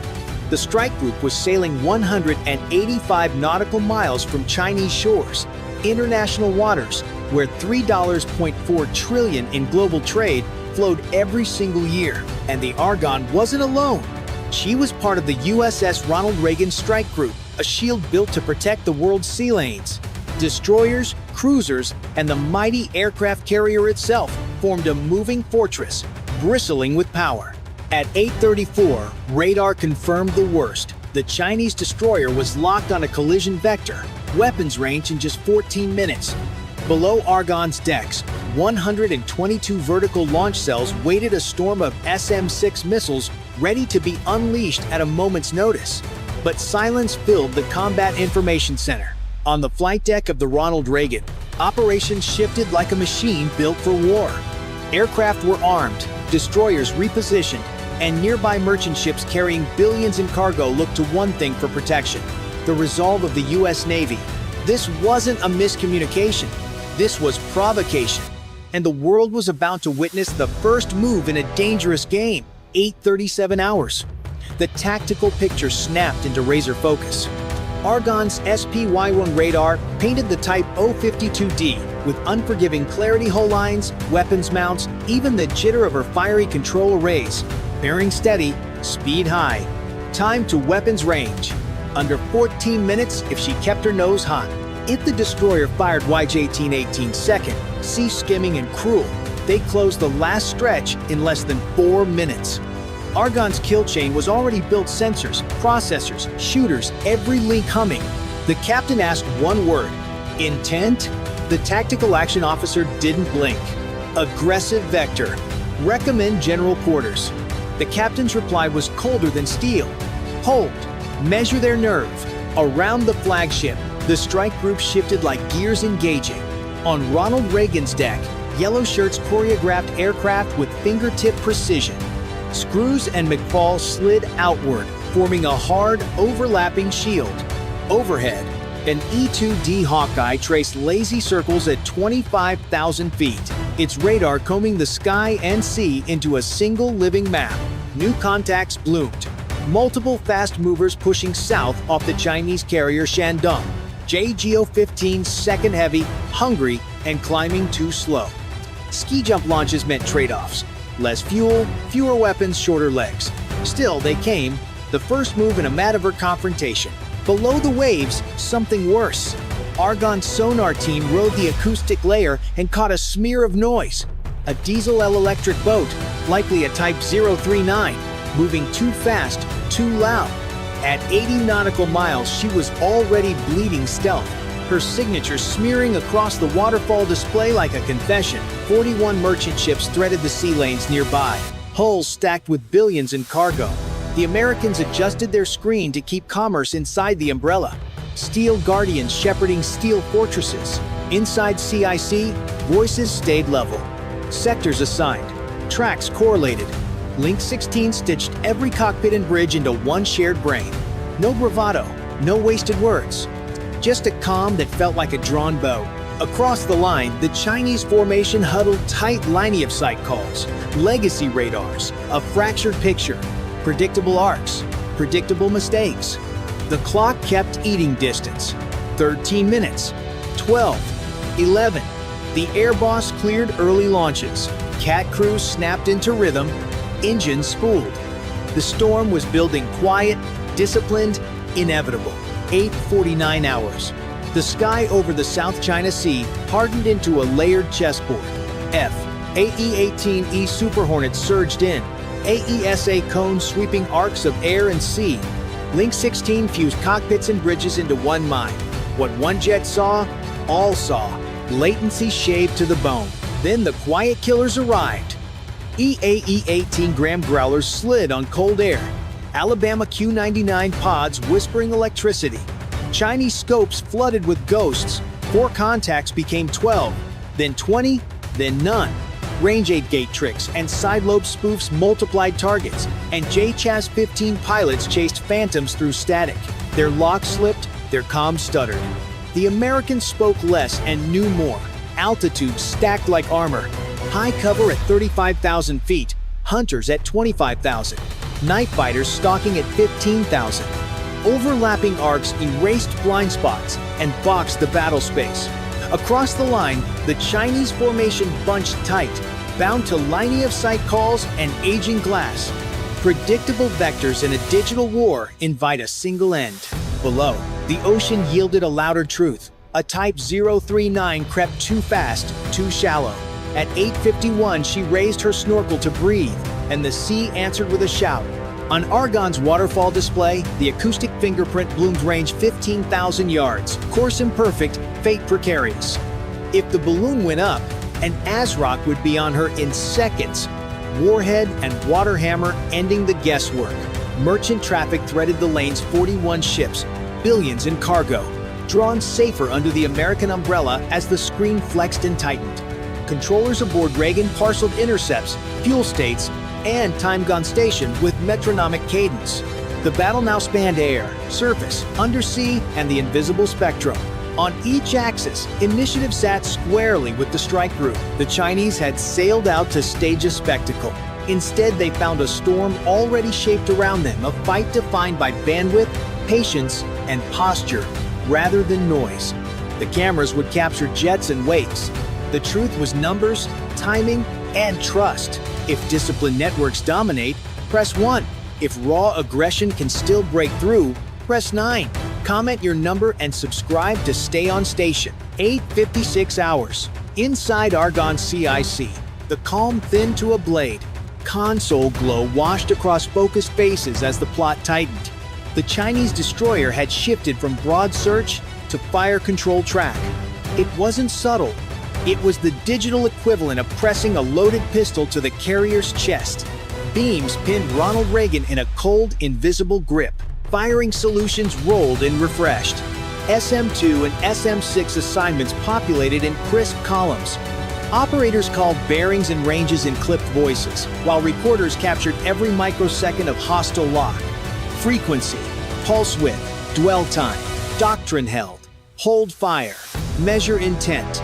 Build the case. Do not give the first shot away. On deck, the carrier's rhythm never faltered. Ordnance crews moved with quiet economy. Yellow shirts carved pathways through jet exhaust and heat haze. Out on the ring, McFarland screws tightened the wall, their Aegis umbrellas overlapping until the sea itself felt roofed in steel. Then the snap. A J-15 broke formation, rolled and dove across a hornet's nose in a thumping pass meant to rattle nerves and cameras. The American pilot didn't flinch. He inverted, slid behind the intruder, and let the tone sing in his headset 3 clean seconds of lethal certainty. One squeeze and the sky would write a different story. He didn't pull. Restraint isn't the absence of power, it's mastery of it. The J-15 yanked away, gamble spent. In CIC, heartbeats slowed by will alone. The logbook gained another page of proof. Aggression documented, escalation contained. For sailors watching from catwalks and hatches, the lesson was tactile. Strength was the held shot, the recorded lock, the formation that never blinked. The ocean waited, vast and indifferent, as men and machines threaded a line thinner than a wake. Controllers updated fuel states, lanes for recovery, and traps for contingencies. The group breathed as one organism, sensors and steel, doctrine and discipline holding a door open for peace without stepping back from it. In that moment, who truly won? If you believe discipline under fire is real victory, press 1. If you think bold provocation should rule, press 9. Comment your choice and subscribe to follow the next move. 9:03 hours. The Chinese believed they had set the tempo. They hadn't. From the deep, dark water west of the standoff, a Virginia-class attack submarine began to rise. For 8 days, she had shadowed the Shandong strike group without a breath of giveaway noise, mapping bearings, fuel states, and routine like a patient hunter memorizing a heartbeat. Now she surfaced by choice. Inside 6 nautical miles of the Chinese carrier, the sight landed like a verdict. A 7,900-ton shape broke the skin of the sea, black hull sluiced with foam, sail glistening, hatches sealed and inscrutable. Tubes and missiles were not on display. They didn't have to be. Presence did the speaking. For less than 2 minutes, she stayed there long enough for bridge wings to raise binoculars, long enough for phones to capture frames that would never make official news, long enough to make every officer understand the past week in a single breath. No radio call, no signal lamp. The message was the quiet itself. We were always here. If this were war, you'd be gone already. On Shandong's flag bridge, the calculus shifted. Their destroyer had painted an American carrier with fire control energy and found only documentation in return. Their JO-15 had rushed south with cameras watching, burning fuel to climb, and losing options with every minute. Their diesel-electric boat had snorkeled under a watchful ear and been held at arm's length by people who never needed to announce it. And now this proof of proximity, proof of patience, proof of overmatch expressed without a trigger pull. Above, the JO-15 seconds circled on fumes. Skyjump launches had bought takeoff and sold endurance, and the bill had come due. They turned away one by one, defensive now, falling back toward the carrier's orbit. Across the box, Super Hornets held altitude blocks and tidy geometry, weapons safed, tone discipline unbroken. Merchant traffic threaded the lanes as the American screen flexed to keep commerce beneath its canopy. The carrier's cycle ticked on recovery's plan. Fuel ladders briefed, traps scheduled, while the submarine eased her ballast and slid back under the glare. Absence became louder than any broadside. By 9:23, Shandong herself began to withdraw. The official line would read, "Exercise complete." The unwritten truth traveled farther. In a contest measured by nerve, timing, and information, the quiet move had ended the argument. 9:30 hours. The sea lane stretched wide again, but no one aboard mistook it for peace. Calm after tension is never the same as calm before it. The Shandong strike group turned north, throttles eased, official channels declaring their exercise concluded.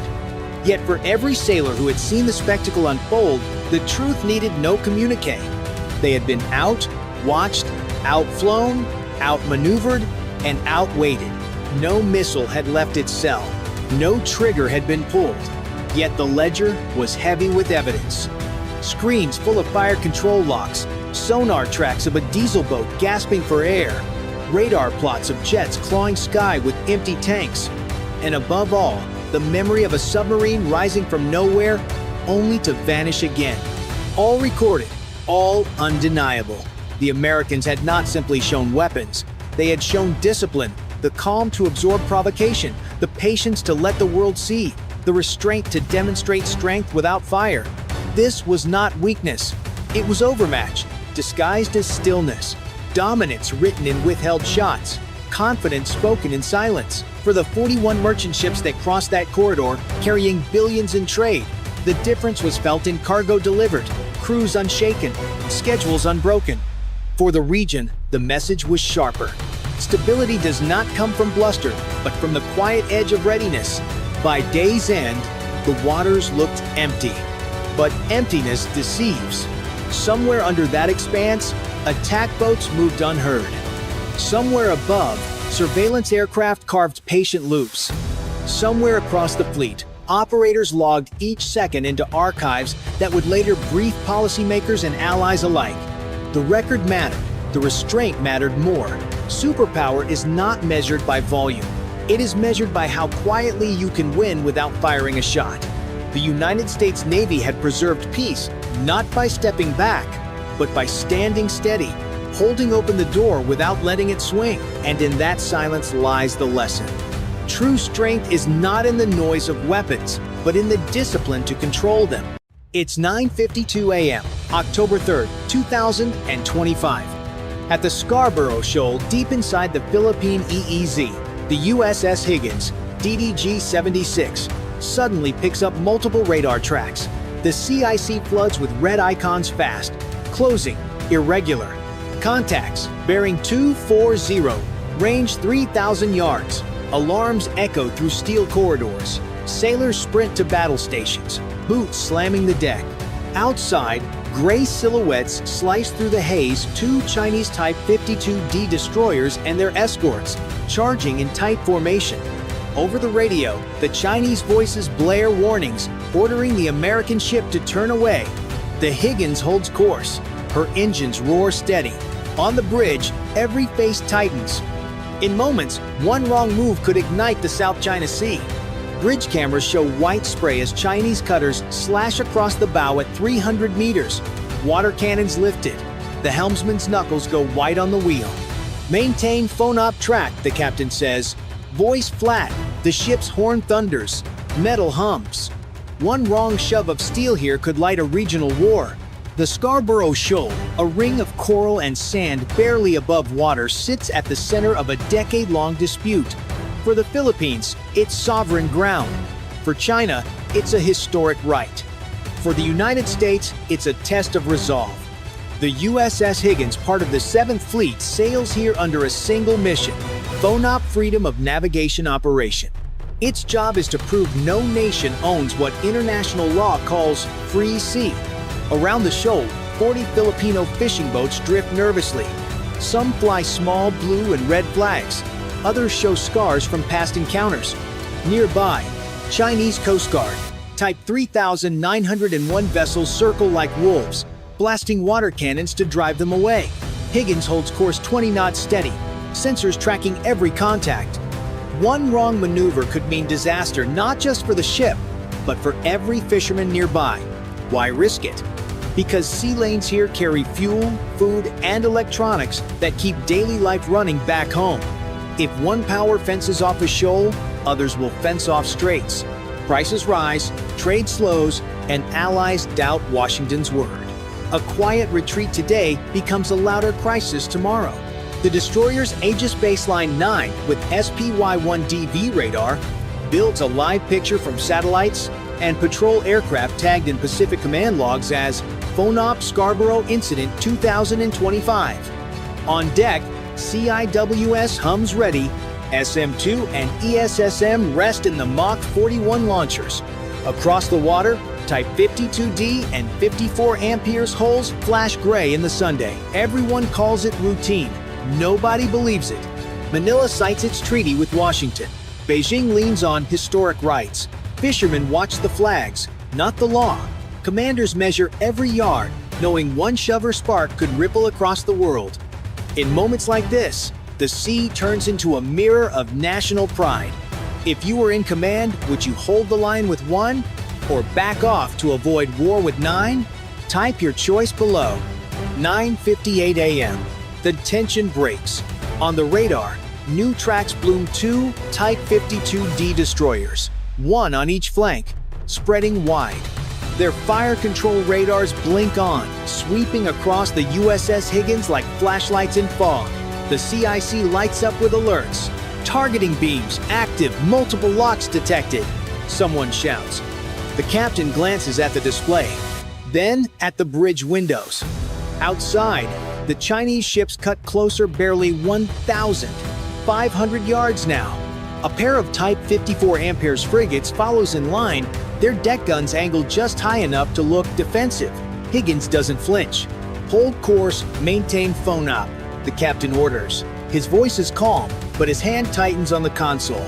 The ship's Aegis system shifts to tracking mode. ESSM cells stand ready. Over secure radio, Pacific Command confirms, proceed. Eyes on you. Chinese Coast Guard ships now weave across the bow, spraying arcs of water. Some hit the hull, drenching sailors on the foredeck. A petty officer mutters, "They're trying to make us blink." The captain replies quietly, "We don't blink." The bridge shakes as Higgins' engines surge. The phalanx CIWS rotates, barrels spinning up just in case. Cameras record every move proof for Washington and warning for Beijing. Across the water, a Type 52D abruptly turns to port, cutting across Higgins' projected path. Distance, 800 yards, 600, 400. The helmsman's voice cracks. "Sir, collision course." "Hold line," the captain answers. "We move, we yield, we lose." Off the starboard beam, Filipino fishing boats cluster in the destroyer's lee, engines coughing as they ride the chop. A loudhailer barks, "Keep clear of our wake." From the Chinese side, bullhorns volley slogans. In the CIC, sailors call out range markers. The AN, divided by SPY-1DV radar, keeps painting targets, its pulse steady like a heartbeat. One Chinese destroyer lights off its YJ-18 launch tubes, covers open, no missiles yet. The message is clear. We can, anytime. Every camera, every satellite, every command center in the region watches this dance of steel. The air is so charged that even the ocean seems to hold its breath. At 10:06 a.m., the closest Chinese ship throttles back just enough to avoid contact. Higgins keeps steady, slicing through the spray, leaving a white scar across the South China Sea. 10:14 a.m. The standoff deepens. Higgins pushes forward, keeping her phone-op track steady while the Chinese formation closes in like tightening jaws. Water churns between hulls. Radar beams crisscross the mist. Multiple locks, same vectors, a technician warns. The captain nods. Let them paint us. We're not the ones flinching. The Type 52D destroyers adjust course, boxing Higgins between their shadows. On screen, fire control radars blink and sync one slip from escalation. Recommend defensive posture, the XO whispers. Negative, the captain says. No weapons free unless fired upon. In the control room, tension cuts deeper than steel. Every sailor feels it, the weight of a message being written live. Outside, Chinese Coast Guard cutters cross Higgins' bow again, forcing micro-turns. The ship heels 5 degrees, balancing speed and defiance. Spray blinds the foredeck.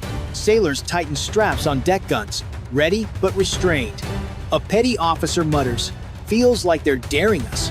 "They are," the captain replies. "And we're daring back." 10:23 a.m. The air hums with static.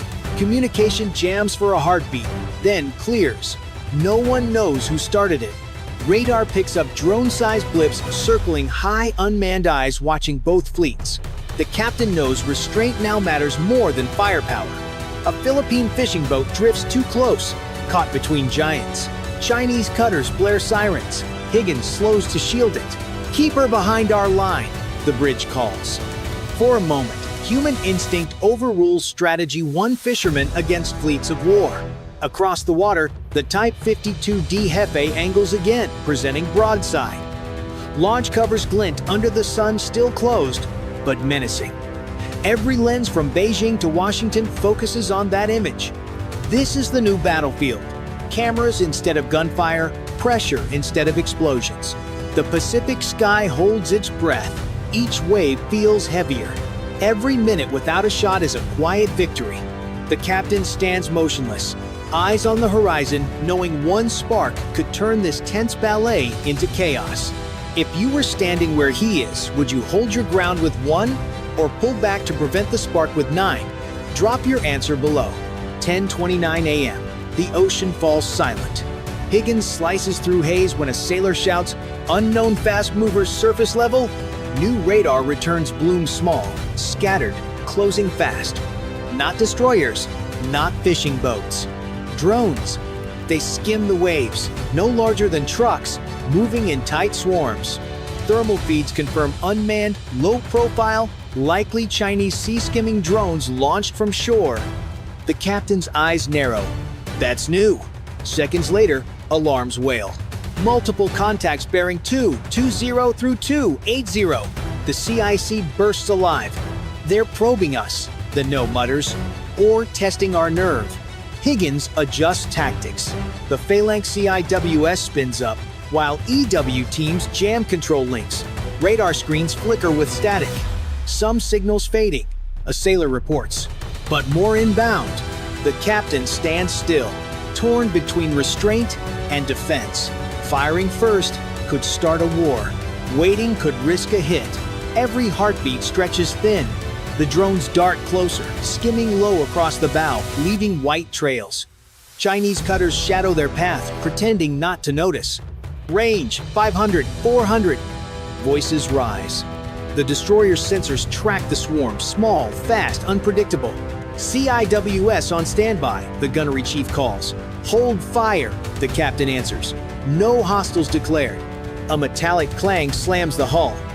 Something small bounces off the starboard rail and vanishes into the sea. No explosion, no damage. But the echo races through every deck like a ghost of what could have been. Above, a drone streaks past the bridge, its shadow sliding across the glass. Cameras catch it all. In moments, the world will too. Across the South China Sea, one American destroyer stands alone, surrounded by steel, by silence, and by choices no one wants to make. 10:37 a.m. The sea explodes in motion. The swarm shifts again. Half the drones break off, circling behind. "They're flanking us," the XO shouts. The captain doesn't move. Deploy decoys. Keep CIWS tracking. The command center glows red under warning lights. The hum of tension builds into a roar. On deck, sailors brace behind bulkheads. The Phalanx CIWS screams to life, barrels spinning. Tracers carve the air as bursts of 20mm fire light the horizon. Water erupts in white plumes. One drone vaporizes mid-turn. Another disintegrates into spray. The crew cheers, but the radar shows more. Always more. 10:39 a.m. A Chinese Type 54 Amperes frigate edges closer. Bow waves splitting wide. Over open radio, a Mandarin voice barks, "You are in violation of Chinese waters." The captain snaps back, calm but fierce. "We are operating in international waters." Both sides know this is a script no one wants to finish. Suddenly, a drone slams into the water 30 yards off the port side, sending a geyser high over the deck. The impact rattles the hull. Possible debris strike. No breach, the damage control officer reports. The captain exhales. One more second, and this would have been war. The CIC is chaos shouting. Reports. The smell of ozone. Then silence. The last drones vanish from radar. The Chinese frigates hold position, guns aimed but idle. A standoff inside a heartbeat. Balanced between fear and pride. 10:43 a.m.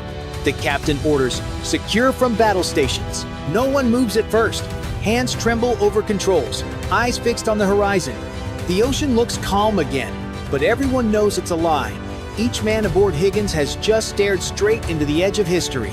Below decks, engineers nurse the turbines, keeping a surge in reserve. Topsides, the Seahawk stays chained, no launch in this chop. A short flash from PACOM. Hold restraint, document everything. The captain logs each near hit, jaw set.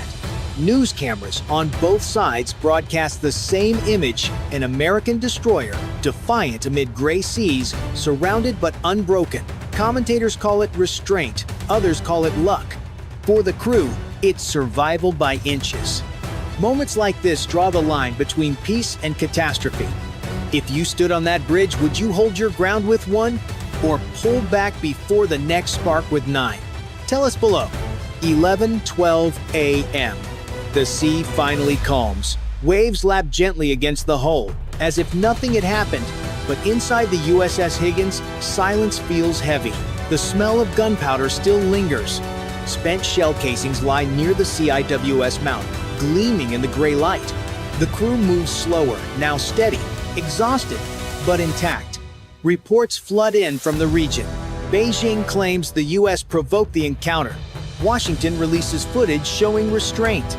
On social media, clips of the near collision go viral, frames of steel, spray, and inches between war and peace. Some call it a victory for freedom of navigation. Others, a dangerous gamble at sea. The captain stands on the bridge wing, eyes tracing the horizon where the Chinese ships once loomed. "We held," he says quietly. The Tenno nods. This time. Both know the next time could be closer, faster, deadlier. The South China Sea isn't cooling, it's just waiting for the next spark. In Manila, damaged fishing boats limp home, their flags torn but flying. For them, the American destroyer wasn't just a symbol, it was a shield. Across the Pacific, analysts debate deterrence, escalation, and cost. A single patrol has become a global headline. Markets twitch while diplomats draft statements that say everything and nothing at once. USS Higgins turns east, engine steady, heading back toward deeper waters. The logbook reads, "No casualties, no shots fired at the enemy. Mission complete." But every sailor aboard knows no shots fired doesn't mean no battle fought. In the quiet that follows, reflections come easy. For all the technology and power on display, what saved them wasn't weaponry, it was restraint. The kind that costs as much courage as combat itself. Moments like this remind the world how thin the line truly is between showing strength and starting a war. If you believe holding that line was the right call, press 1. If you think pulling back would have been wiser, press 9. Drop your number in the comments and hit subscribe to follow the fallout when this standoff returns to Scarborough. The night sky over the East China Sea glowed with the lights of afterburners. 50 Chinese warplanes surged toward the contested waters near the Senkaku Islands, a show of force designed to rattle nerves and test resolve. Below them, hidden among clusters of fishing boats, unusual activity stirred. From the decks of modified vessels and disguised platforms, small kamikaze sea drones hummed to life, their engines buzzing like swarms of angry wasps. On the horizon, the silhouette of a lone U.S. Navy Arleigh Burke-class destroyer cut across the dark waves. Its crew of 300 men and women knew this was no routine patrol. Radar screens pulsed with warnings, radios crackled with tension, and the order came down fast. Prepare for a saturation attack. Within minutes, the ship's layered defenses, missiles, jammers, and close-in cannons would face one of the most aggressive drone swarms ever launched in these waters. The countdown to chaos had begun. For months, tensions in the East China Sea had been simmering. The Senkaku Islands, tiny and uninhabited, carried immense symbolic weight for both China and Japan, with the United States bound by treaty to defend Tokyo's claims. Each maneuver in these contested waters risked triggering something larger, something no one wanted but everyone prepared for. China's strategy was clear: overwhelm U.S. and allied forces not with one decisive strike, but with waves of cheap, expendable systems. A swarm of drones costing a fraction of a single U.S. missile could force commanders into impossible choices: spend millions to shoot them down, or risk letting one slip through. That night, the challenge escalated, with 50 warplanes overhead as both distraction and intimidation. The sea drones posed the true danger. They skimmed above the waves, radar signatures so faint they seemed like ghosts until it was nearly too late. The U.S. destroyer sensors tracked dozens, then hundreds, as the swarm spread out to encircle its position. The crew braced. In seconds, the engagement would test whether America's layered defenses could withstand the future of naval warfare or collapse under sheer numbers. Would steel, training, and technology be enough against swarms designed to saturate every system at once? As both sides closed, one truth became unavoidable. This was no drill. The clash ahead would be remembered not just as another skirmish, but as a glimpse of tomorrow's wars. And before we dive into the battle, what do you think? If you believe the U.S. Navy will hold the line, press 1 inch the comments. If you think China's swarm can break through, press 9. The first warning came as a sharp tone from the Combat Information Center. Multiple fast-moving contacts, bearing 085, closing range. The display lit up with blips scattered like a storm of insects. The commanding officer ordered immediate battle stations, and the crew shifted into rehearsed precision. The destroyers and Spy-1 DV radar tracked the swarm while the electronic warfare team activated jamming to disrupt drone guidance systems. Above, the ship's MH-60R Seahawk launched, skimming low across the waves, dropping sonar buoys to detect any underwater surprises while relaying targeting data back to the ship. At altitude, a 8 amperes Poseidon monitored the chaos from afar, feeding intelligence into the tactical picture.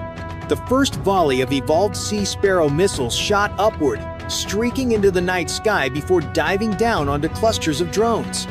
Explosions rippled across the water's surface, metal fragments and fire lighting the dark sea. Yet for every wave destroyed, more pressed forward. The swarm was designed for this, forcing defenses to expend ammunition at an unsustainable rate. Close-in weapon systems opened fire. The Phalanx CIWS spun to life, spitting streams of depleted uranium rounds at incoming drones, its radar-guided bursts shredding targets within seconds of contact. The RIM 116 RAM missiles joined in, picking off fast movers that slipped through the outer layers. Still, gaps appeared. A handful of drones skimmed dangerously close to the hull before detonating harmlessly against the ship's wake. Inside the operations center, tension was rising. Displays showed ammunition counts ticking downward. Every missile fired represented hundreds of thousands of dollars spent to destroy a drone worth a fraction of that. The cost exchange was brutal and exactly what the Chinese planners had intended. The commander's voice cut through the noise. Keep the pressure steady. Prioritize cluster formations. Don't chase stragglers. It was a battle of endurance, of calculated discipline against sheer volume. The first minutes of combat had proven one thing. The U.S. layered defense worked, but the margin for error was razor thin. As the sea churned with debris and fire, the crew realized the engagement was only beginning. What lay ahead would push every system and every sailor to their limits. The battle dragged on minute by minute as the swarm pressed from every direction. The sea itself seemed alive with hostile intent, a churning mass of wakes where the drones cut across the waves. The destroyer's defenses worked relentlessly, but strain was setting in not for the machines, but for the crew. Every alert, every impact, every intercepted target was another jolt to nerves stretched thin. The MH-60R Seahawk circled back, pylons empty, its crew reporting dozens more drones advancing from disguised fishing vessels on the horizon. That revelation chilled the command center. The enemy was not running out. What looked like scattered fishing fleets were mobile launch platforms, hidden until the moment of release. A second wave slammed in from the west. ESSM interceptors streaked upward, detonating in fiery blossoms above the water. The failing CIWS screamed, barrels glowing red-hot as it cut down anything that slipped through. But fatigue was measurable now. Ammunition stores were dipping into the red. The crew could see the numbers each shot, each launch, dwindling their ability to keep pace. Below deck, sailors carried fresh missile canisters and ammo belts to reload stations, sweat pouring down despite the night air. The destroyer was holding, but barely. Shrapnel from intercepted drones rattled across the deck, damaging antennas and sensors. Though minor, each hit reminded them, one lucky breakthrough could change everything. From the bridge, the captain studied the tactical picture. "They're probing us, measuring every response," he muttered. This wasn't just an attack. It was data collection, a rehearsal for future wars. Each missile fired was a lesson to Chinese planners on how far defenses could be stretched. The ship remained intact, but pressure mounted with every passing second. As the swarm regrouped for another push, the sailors knew they faced not just drones, but a strategy designed to bleed them dry. And right here's where the clash feels most intense. What do you think? If you're backing the US crew to endure the storm, press 1" the comments. If you think China's swarm tactics will overwhelm them, press 9. And don't forget to subscribe so you don't miss the next phase of this showdown. Just when it seemed the destroyer had settled into a rhythm of intercept and reload, the swarm shifted tactics. Instead of rushing headlong in tight waves, dozens of drones suddenly dove beneath the surface, their small electric motors churning quietly below the chop. The radar picture thinned, but sonar operators called out in alarm new contacts rising from beneath the waves. These were not standard kamikaze boats. Modified variants carried warheads designed to explode underwater, using shock waves to cripple hulls and propellers. It was the kind of threat the ship's defenses were not fully optimized against. Surface-to-air missiles were useless here, and even the phalanx struggled to lock onto targets half submerged. The MH-60R dropped additional sonar buoys, desperately mapping the undersea chaos. Pate Ampère's operators relayed the data. The drones had adapted, exploiting the blind spots between surface radar and sonar coverage. Every sailor on board realized the implications. China wasn't just testing numbers. They were experimenting with combinations, weaving air, surface, and underwater threats into a single layered assault. Inside the operations center, the weight of the situation pressed down. The destroyer was still holding, but the margin was evaporating. Damage control teams prepared for possible flooding scenarios, sealing compartments, and readying pumps. For the first time, the thought crept in. A breakthrough was not only possible, it was likely. The captain tightened his grip on the console. "They've changed the game," he said grimly. What had started as a battle against swarming speedboats was evolving into something far more dangerous. A playbook for future wars, unfolding in real time. The sea erupted as submerged drones made their move. Sonar operators shouted warnings while combat systems struggled to track fast-rising contacts. Torpedo alarms wailed, though these were crude but deadly underwater kamikazes, aiming to cripple the destroyer's hull. The captain ordered countermeasures. Decoys splashed into the water, creating false signatures to lure drones off course. Depth charges rolled from the stern, exploding in thunderous plumes that rocked the ship. Some drones were shredded instantly. Others pressed on, their motors buzzing toward the destroyer's underside. On the surface, the swarm pushed in. ESSM and RAMS stocks were nearly gone, leaving the phalanx CIWS as the last shield. Its guns roared, tracers stitching the night, bursts cutting down drones meters from impact. Sailors on deck covered their ears against the deafening storm. A sudden jolt rocked the ship. One drone exploded close enough to shear off an antenna mast. Sparks showered the deck, comms scrambled. Damage control teams rushed to stabilize power and extinguish fires. Below deck, engineers rerouted power through scorched conduits, nursing battered circuits back to life. The destroyer kept fighting, refusing to yield. Above, the Seahawk returned, unleashing hellfires on disguised fishing vessels that had launched wave after wave. Explosions tore through several silencing platforms, fueling the assault. The Pate Amperes confirmed losses, multiple launch points destroyed, Chinese crews abandoning wrecks. But even as platforms burned, the sheer number of drones already at sea meant the outcome balanced on a knife's edge. The destroyer's defenses were battered but intact, its crew exhausted but unbroken. Against overwhelming odds, every system and every sailor stood locked in a desperate stand. This was the climax. America's finest technology and training colliding with China's relentless swarm. The question was no longer about weapons alone. It was about willpower, endurance, and the future of naval warfare itself. And now it's your call. Who do you think has the upper hand in this climax? If you're backing the US Navy to hold, press 1-inch the comments. If you think China's swarm can still break through, press 9 and hit subscribe so you don't miss the aftermath. When the last fragments slipped beneath the waves, silence returned to the East China Sea.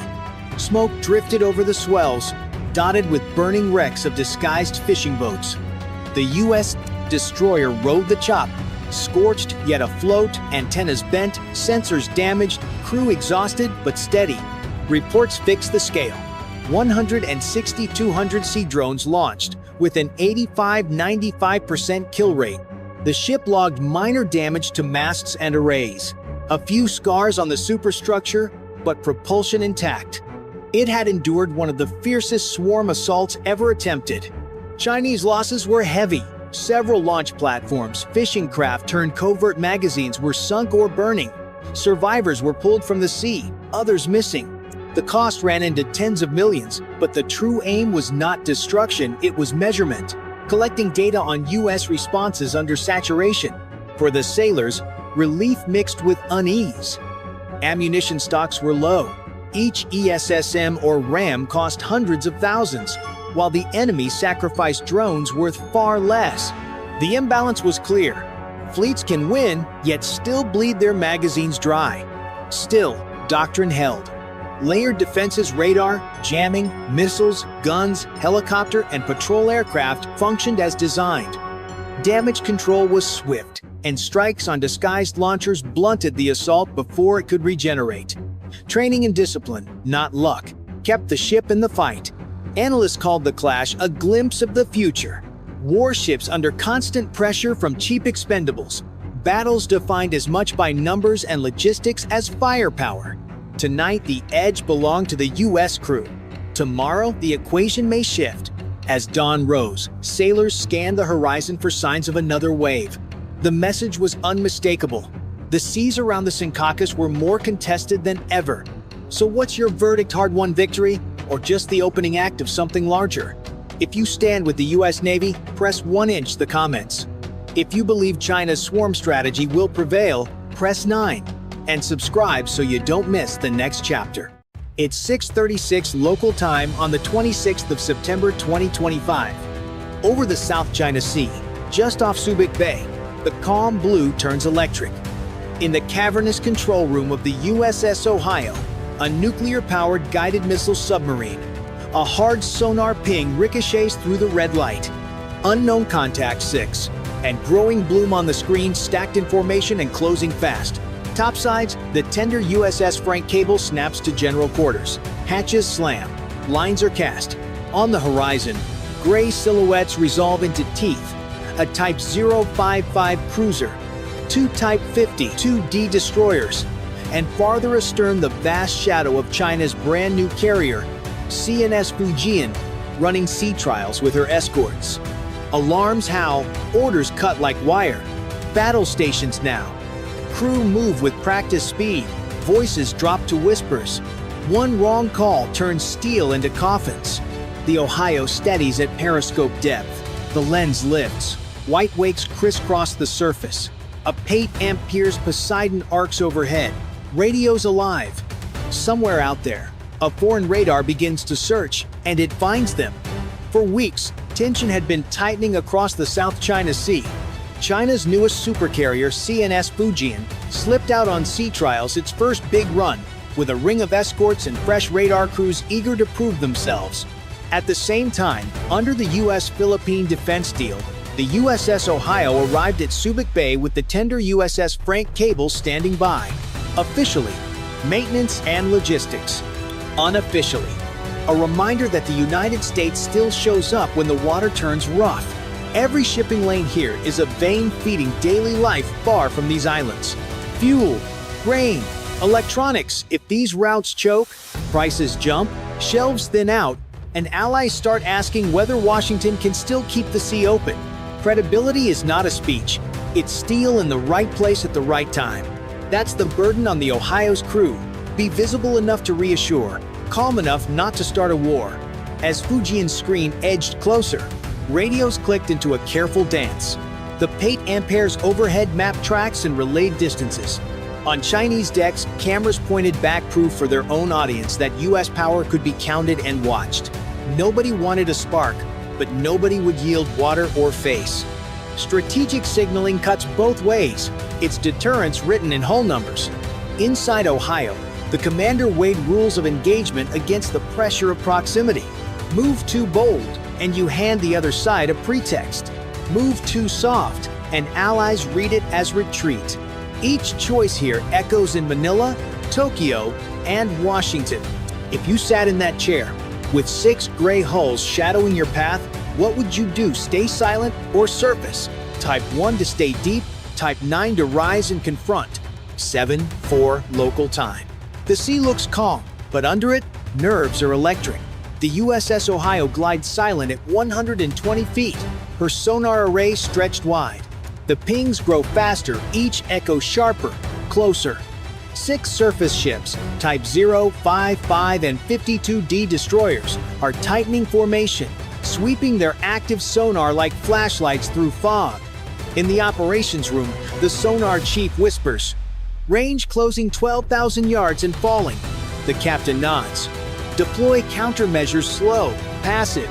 Tiny bubbles hiss out, forming a decoy wall behind the submarine. To the untrained ear, it sounds like another sub. To the trained one, it's a dare. Come closer if you're bold. Above, the 8 amperes Poseidon loops back, dropping a string of sonobuoys between Ohio and the Chinese screen. Its sensors flare with acoustic returns confirmation. The planned formation is boxing the US sub in. This isn't coincidence. It's theater politics echoing through sonar. The captain's voice stays calm. "Make depth 150. Rig for quiet running." Every valve, every breath, becomes deliberate silence. Deeper means safer, but also closer to the thermocline, where sonar bends and hides them. On Chinese decks, sailors line the rails, binoculars fixed on faint American shapes near Subic. Radios crackle, maintain shadow no aggression unless fired upon. But one destroyer, Kunming, 172, drifts too far forward, its sonar beam brushes the Ohio's hull. "We're painted, sir." "Copy. Launch the bubble screen. Maintain depth. 8 amperes, mark their bearing." A burst of compressed gas erupts, false targets bloom. The Chinese sonar now sees ghosts. For a heartbeat, confusion reigns. Along the Subic breakwater, Philippine cutters stand still, their crews watching through long lenses, knowing one wrong move could drag everyone in. No shots fired, just ripples of intent. Each move sends a message louder than words. "We see you. We're ready. We're not backing off." Inside Ohio, the helmsman takes 2 degrees to port and bleeds speed. The boat slips under the layer, dials dim, voices lower. Sonar taps along the hull like knuckles on a door, the kind that keeps knocking until someone answers. The South China Sea falls silent again, but silence now feels like the loudest sound on Earth. 7:41 local time. The Ohio moves deeper, her hull groaning softly as pressure builds. Outside, the water turns darker, colder, heavier.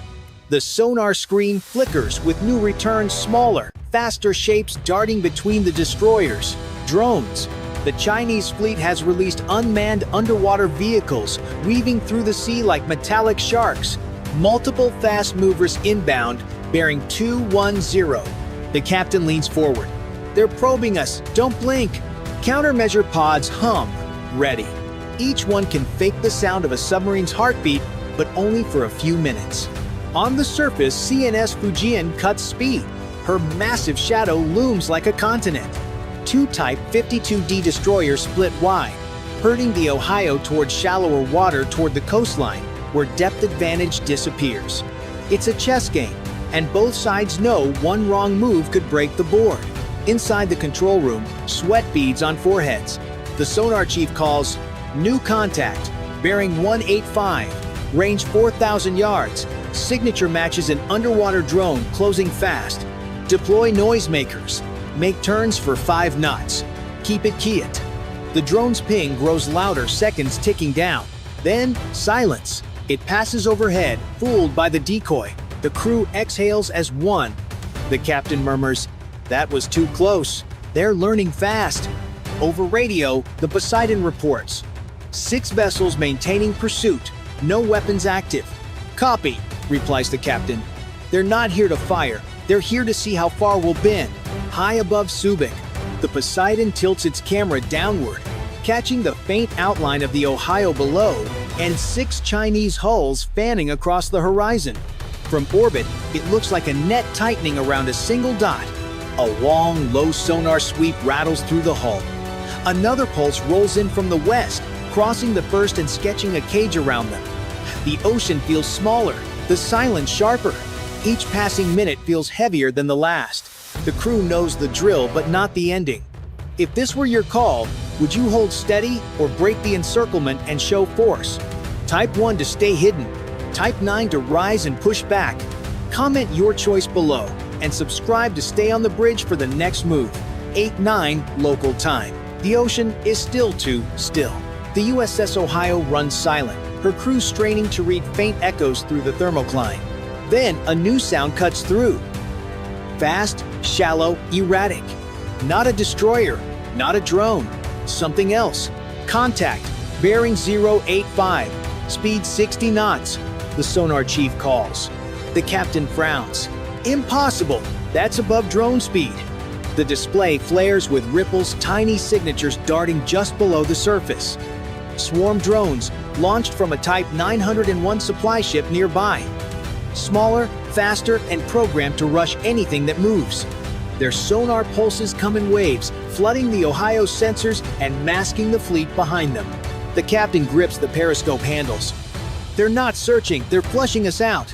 Recommend counterfire, sir?" "Negative. We break stealth, we lose the board." The 8 Amperes Poseidon above confirms. Multiple drone clusters expanding search pattern. The ocean below turns restless like rain hammering from beneath. Inside the control room, tension spikes. Contact port side impact in 10 seconds. "Hold steady," the captain orders. The crew braces. A muffled explosion booms. The hull shudders, lights flicker. Shockwave ripples through the ship, then silence. Minor concussion. Engineering reports. Hull intact. The captain exhales. They're testing us, seeing how close they can get before we flinch. Above, Fujian's escorts widen formation. What began as shadowing is now entrapment. The sea has changed, no longer open water, but a pressure cage closing in. The Ohio dives deeper, sliding under the thermocline. No missiles, no torpedoes. Just 2 superpowers locked in silence, waiting to see who moves first. 8:47 local time. The Ohio is deep, too deep. Hull plates groan as pressure mounts. The sonar room glows red, filled with the rhythmic pulse of distant engines.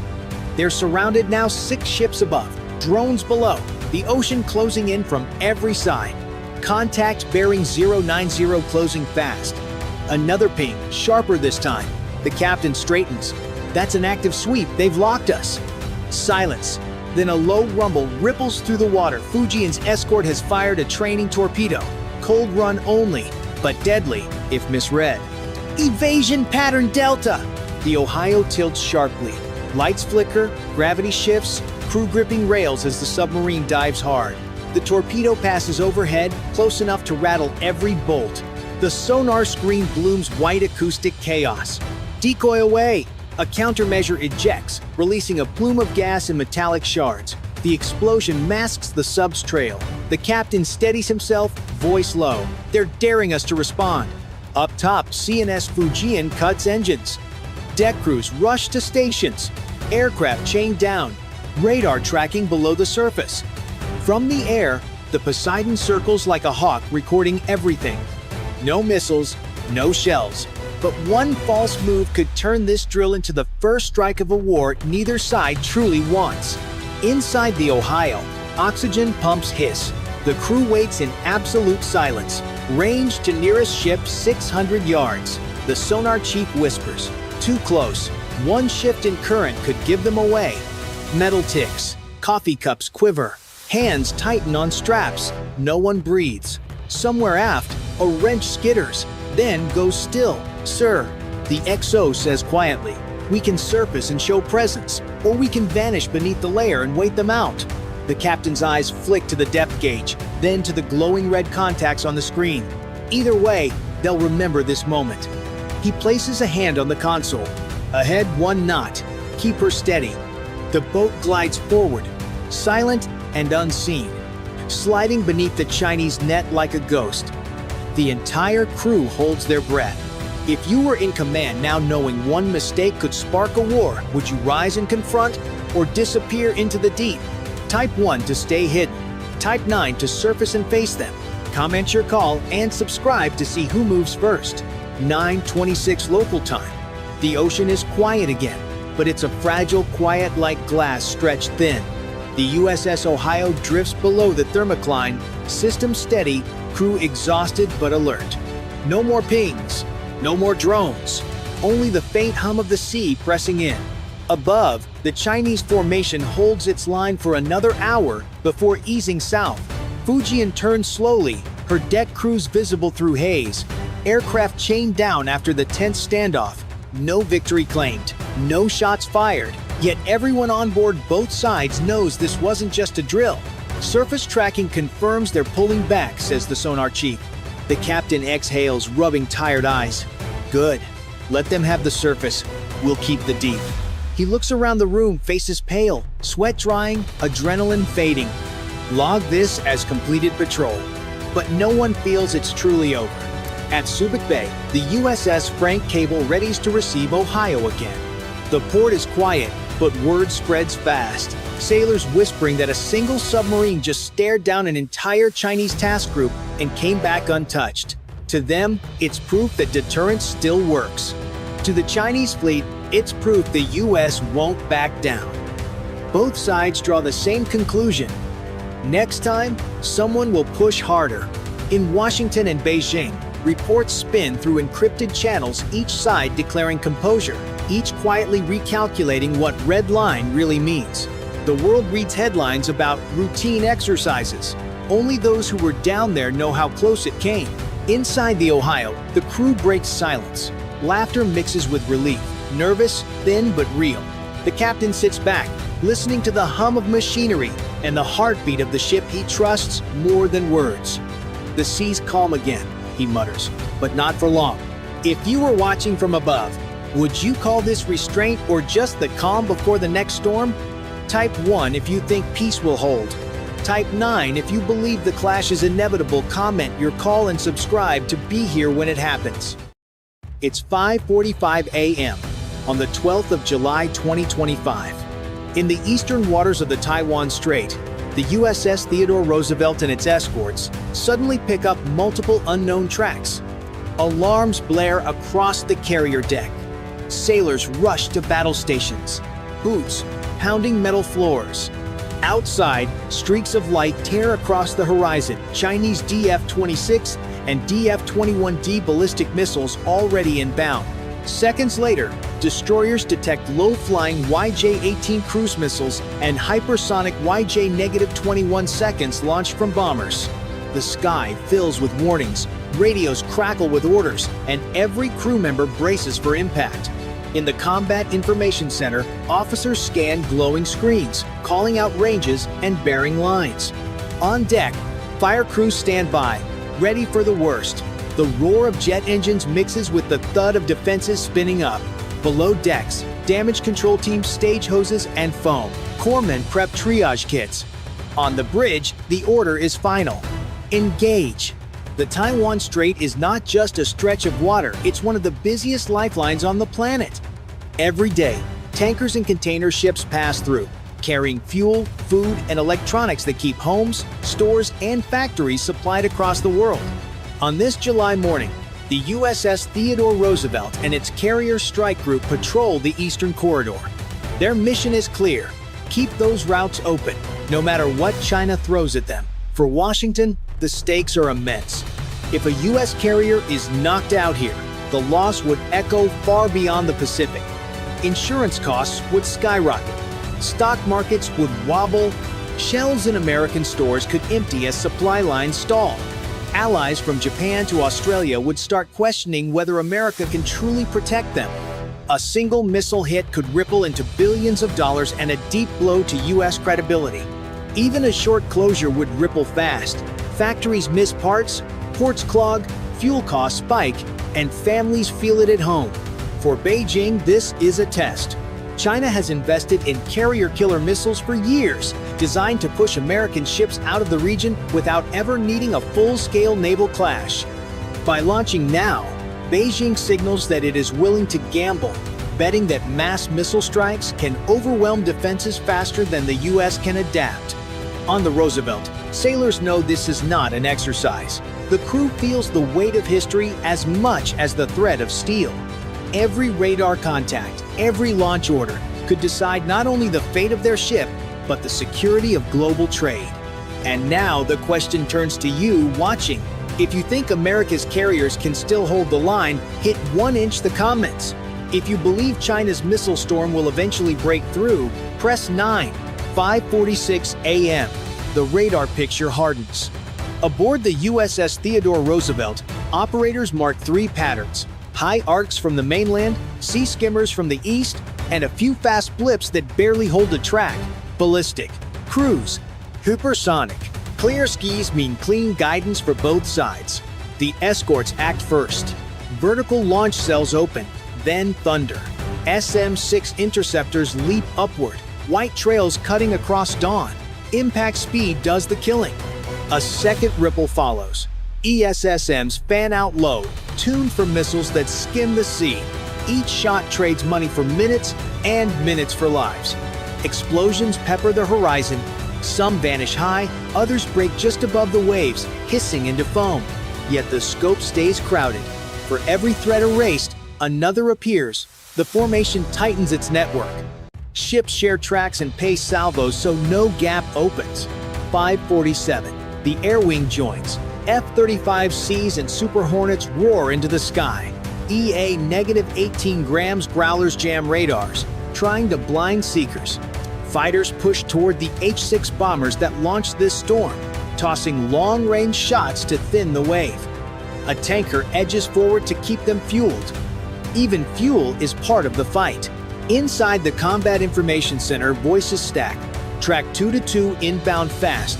New pair at 085. Engage. The captain replies in clipped orders. Damage control teams, stage hoses, and foam. Medics prep triage kits. On the sponsons, CIWS mounts spin. Barrels glinting. Decoys stand ready.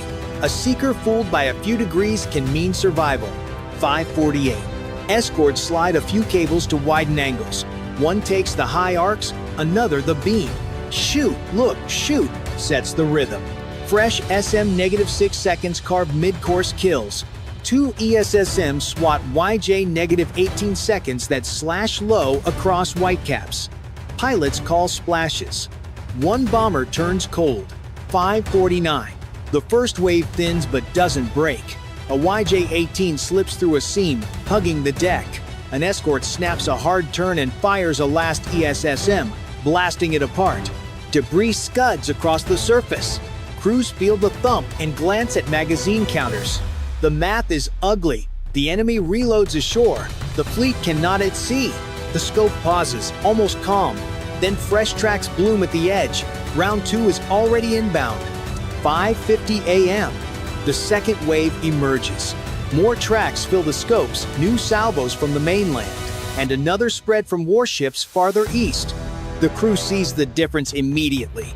This wave is thicker, faster, and timed to arrive almost together.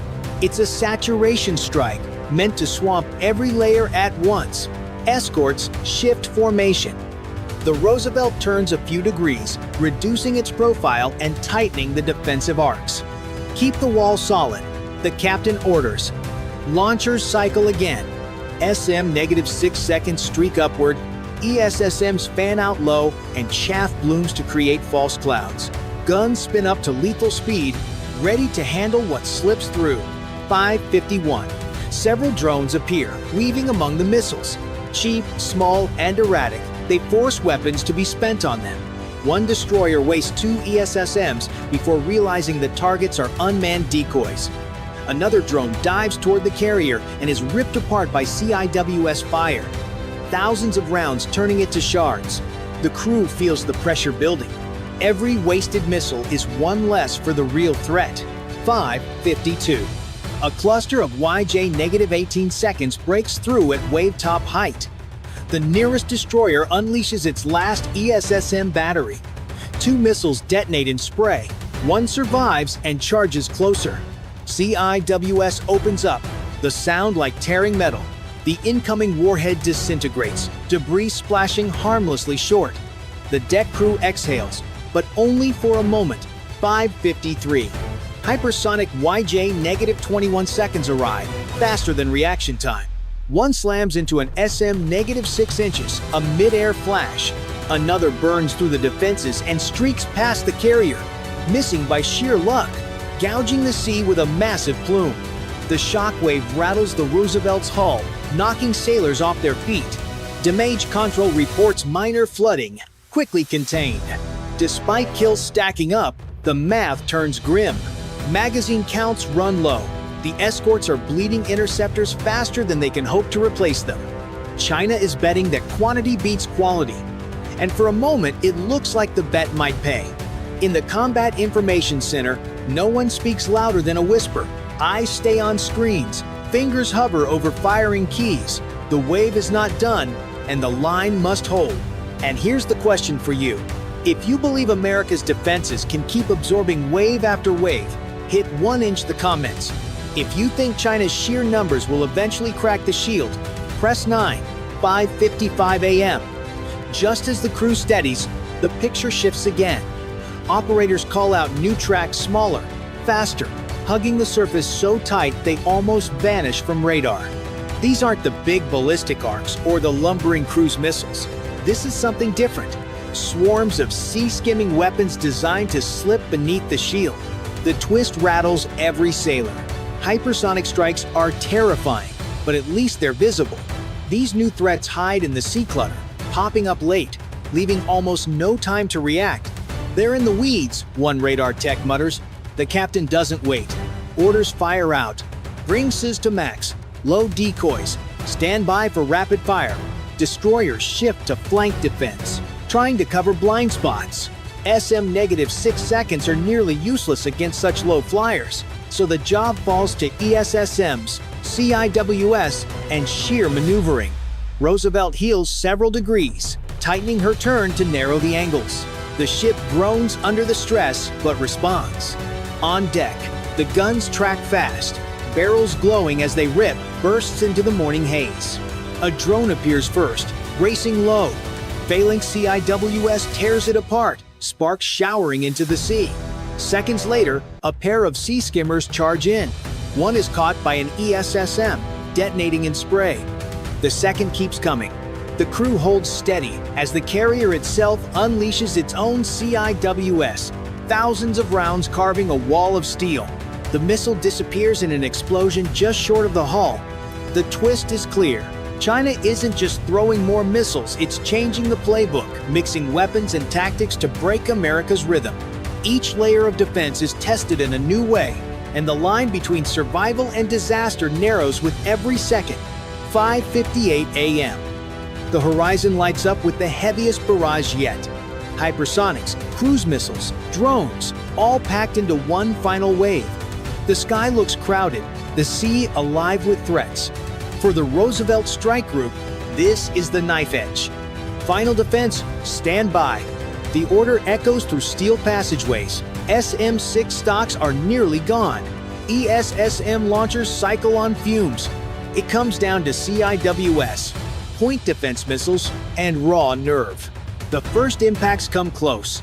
A YJ-21 slams into an interceptor mid-air, scattering burning fragments. Another sea skimmer darts past two ESSMs, only to be shredded by a destroyer CIWS at the last second. The sound is deafening, thousands of rounds ripping air into metal dust. 5:59.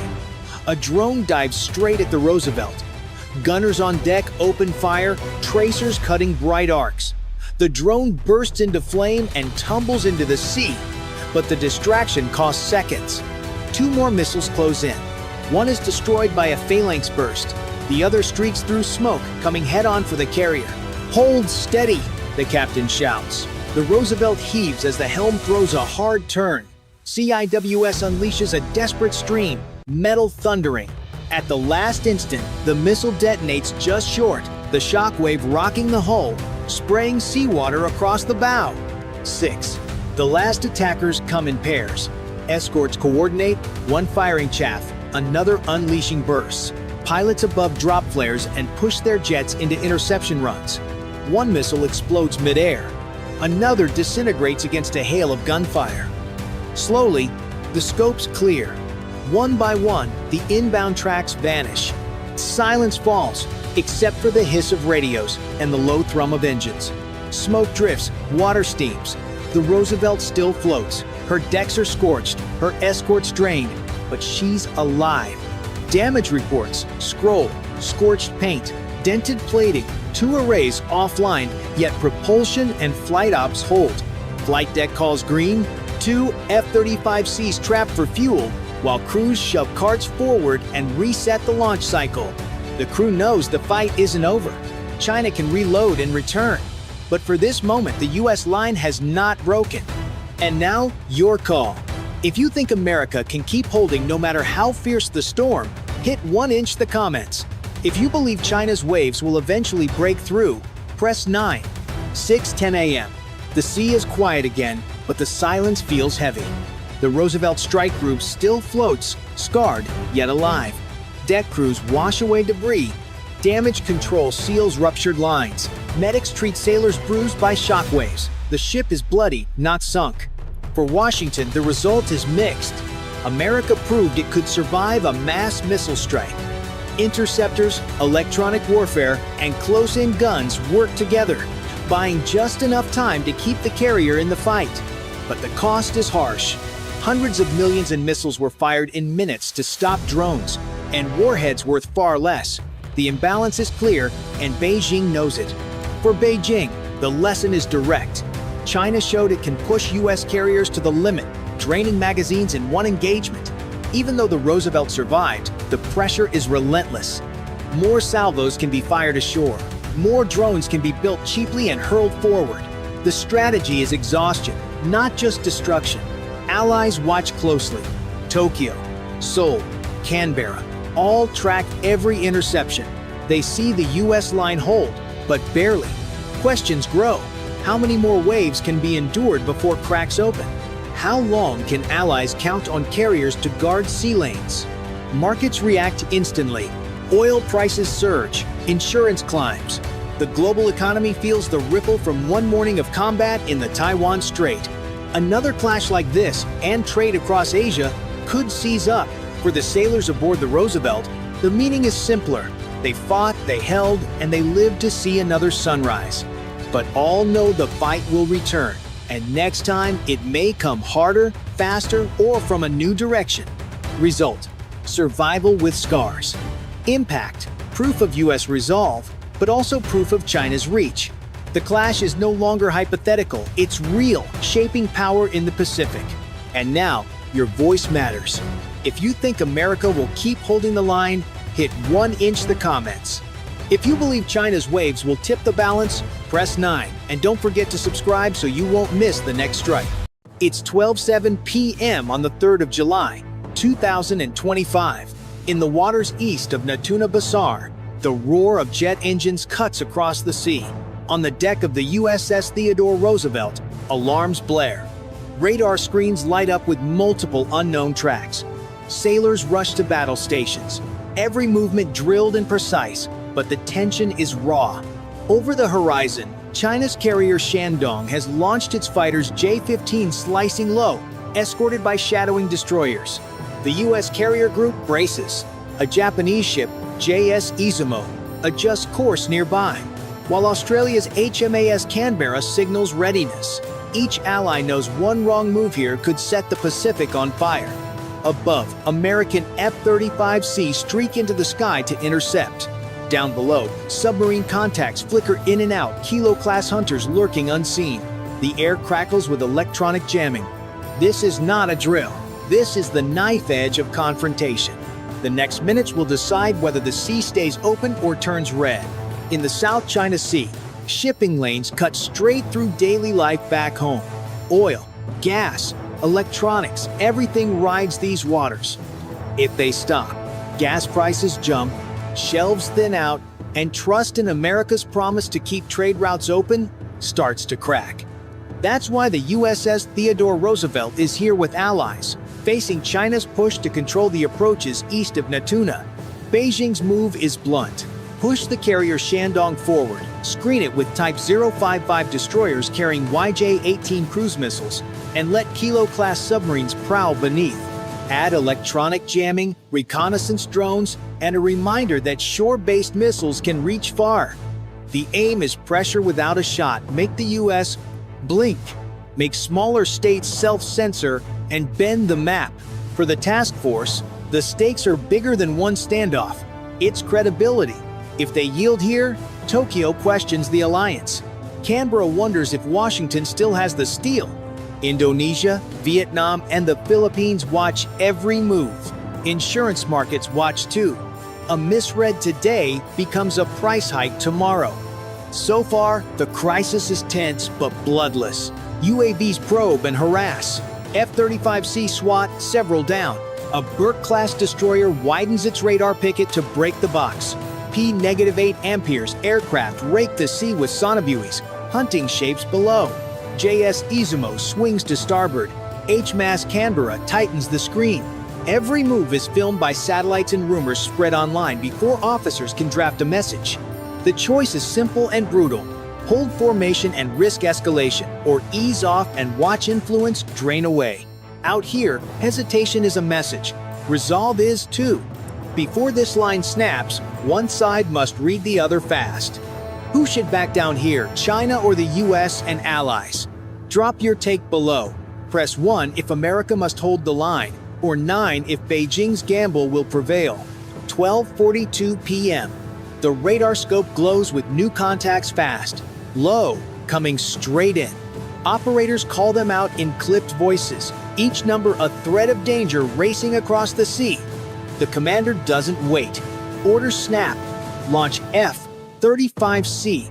Vector them to intercept and ready the destroyer's launchers. Seconds matter. The first asset unleashed is the carrier's fighters. 2 F-35C peel off the deck, burners flaring, climbing hard to cut the lead tracks. Each carries missiles designed to reach fast and hit clean. Their task is to thin the wave before it grows unmanageable. Next comes the second layer. The Arleigh Burke destroyer on Roosevelt's flank locks targets and fires standard missiles. Long white streaks cut upward, curving into arcs, hunting the oncoming threats. For the crew, it's routine only in training. Out here, each missile costs millions, and each one fired means the enemy has forced America's hand. Japanese and Australian partners plug the gaps. JS Izumo vectors its helicopters to expand radar coverage, ensuring no blind spot. HMAS Canberra signals ready to launch its own interceptors if the next wave breaks through. Across radios, voices overlap in English and Japanese, clipped and urgent, every call checked twice. Coordination means survival. The first intercepts hit home. Bright flashes bloom on the horizon, enemy drones exploding midair. Cheers ripple, but only for seconds. Operators report more inbound tracks hidden behind the first group. It's a tactic to overload defense's classic saturation. The P-8 Ampere's Poseidon patrol aircraft adds its eyes. From high altitude, it sweeps the battle space, confirming what the destroyer already fears: multiple launch points. From both the carrier Shandong and its escorting ships, China is testing range, reaction time, and willpower all at once. As interceptors reload, the sky grows crowded with contrails and smoke. Sailors grip railings and consoles, waiting for the next alarms. The first wave is beaten back, but everyone knows what's next. A heavier strike, closer, harder, faster. Below deck, fire teams stand by, hoses coiled, foam ready, whispering checklists they hope never to use. Far off, the Shandong turns into the wind again, another launch cycle building, another test of nerve. This battle has only begun. 1:15 p.m. A second wave emerges on radar, tighter, faster, and more unpredictable. Several drones slip past the outer defenses, their signatures masked by electronic noise. The destroyer fires again, intercepting some, but not all. Every operator knows, even one breaking through could be fatal. The carrier group shifts tactics. Theodore Roosevelt turns a few degrees, reducing its profile and forcing enemy tracks into narrower firing angles. On deck, gunners brace beside their mounts, eyes fixed on the dark horizon. Metal clanks, belts feed, safeties click off. This is the moment training becomes survival. Above, F-35C re-engage. They cut across the incoming wave, unleashing missiles and bursts of cannon fire. Explosions ripple, but still, new contacts replace the old. China's saturation tactic is working quantity, forcing quality to the edge. Every intercept buys seconds, not safety. Allied ships keep pace. Izumo shifts closer, offering overlapping radar coverage. Canberra launches helicopters to scout for lurking submarines, because one torpedo now could end the fight before it begins. Across the formation, crews strain to hold the line, aware they're being watched by allies, rivals, and millions online. The burden grows heavier. Ammo counts flash red. Reload drills run non-stop, sweat mixing with salt spray on the decks. The carrier's captain orders speed increased, wake widening as engines drive harder against the sea. Maneuvering is part of defense, every knot and turn cuts angles that attackers try to exploit. But the enemy keeps coming. More drones dive low, skimming the water, while radar jammers overhead blur the sky into static. Operators shout bearings, gunners swivel, interceptors fire again. Each kill is a small relief, but no one celebrates. The crew knows, if even one makes it through, it could slam into steel and send hundreds scrambling for damage control. Both sides test nerve and endurance. China pushes to break formation. America and allies dig in to hold it. Out here, persistence is as much a weapon as missiles. Whose strategy will crack first, China's storm or the US shield? Drop your take below. Press 1 if America's defense holds, or 9 if Beijing's relentless push will smash through. 1:42 p.m. Just as the crew steadies, a new alert blares. These aren't the same drones. Smaller, faster, hugging the surface, harder to see, harder to kill. They slip beneath radar sweeps, appearing only seconds before impact. This is China's next card, a twist meant to overwhelm even seasoned crews. The commander reacts instantly. Orders cut through the noise. Activate close. In defenses. Bring secondary systems online. Prepare for rapid fire. The ship's gunners tense, fingers poised, as the threat closes distance with terrifying speed. Helicopters from Izumo and Canberra scramble lower, trying to extend detection. Still, the swarm splits, each craft darting unpredictably, weaving between waves. It's a deadly game of hide and strike, designed to drain reaction time. The call goes out for a third layer of defense. Phalanx CIWS batteries rotate, barrels whirring, radar domes tracking at knife range.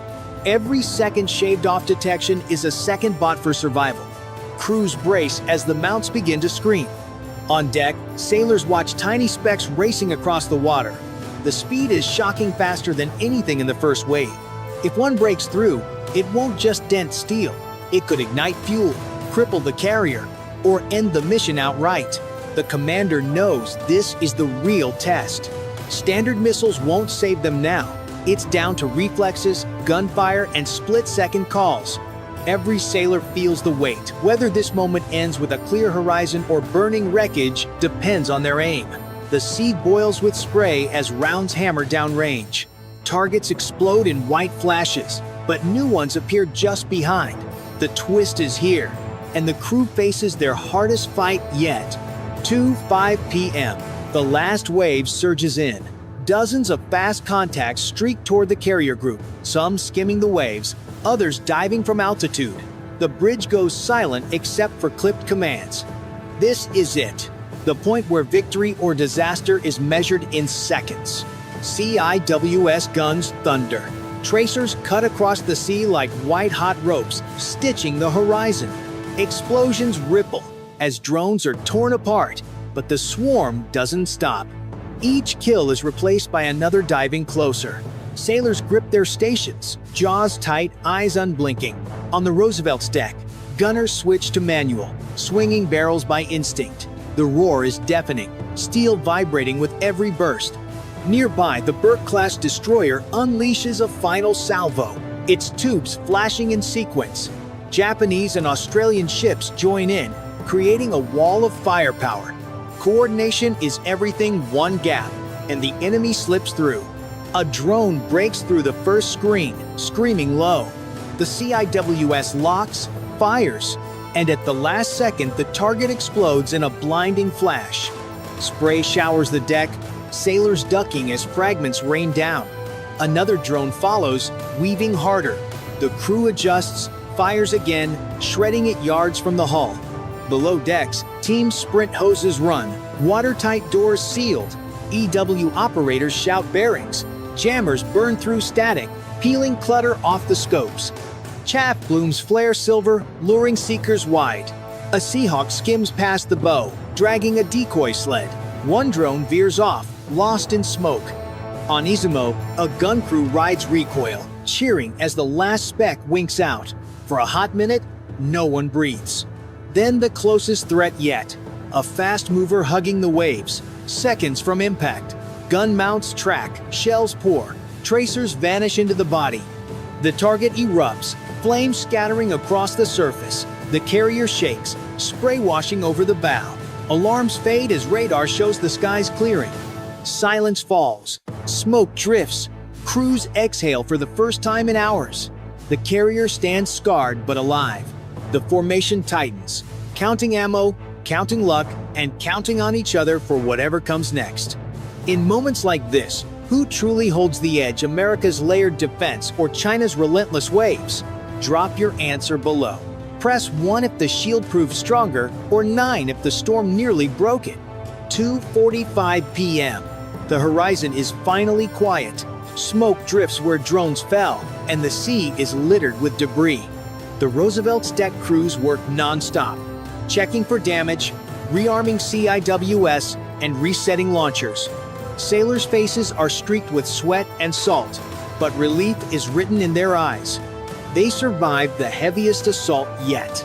The cost, though, is clear. Missile stocks are reduced, gun barrels overheated, and fuel reserves stretched thin. Every interception burned resources the group can't easily replace. The lesson is harsh. Cheap drones and waves of pressure force America to spend millions just to stay afloat. For Washington, the outcome proves the defenses work, but also that the enemy adapts. China's strategy of relentless swarms nearly cracked the line. For allies, the sight of America standing firm is reassurance, but also a warning that the margin of survival is thinner than ever. Tokyo and Canberra will double down on readiness. Southeast Asian states will debate how far to lean toward the U.S. shield. Beijing, meanwhile, studies every intercept and every hesitation. They didn't sink a carrier, but they exposed limits. Each wave was a message. We can bleed you, we can wear you down. And that message will echo in every future standoff. For the sailors, it's more personal. They walked the knife's edge and held. Tonight, they'll write emails home saying they're safe without describing how close it came. Tomorrow, they'll drill again, knowing the next wave might be bigger, faster, and deadlier. Commanders log lessons, analysts replay each intercept, deck crews patch scars unseen. The South China Sea remains open, but only just. The fight for control isn't over, it's entering a new phase.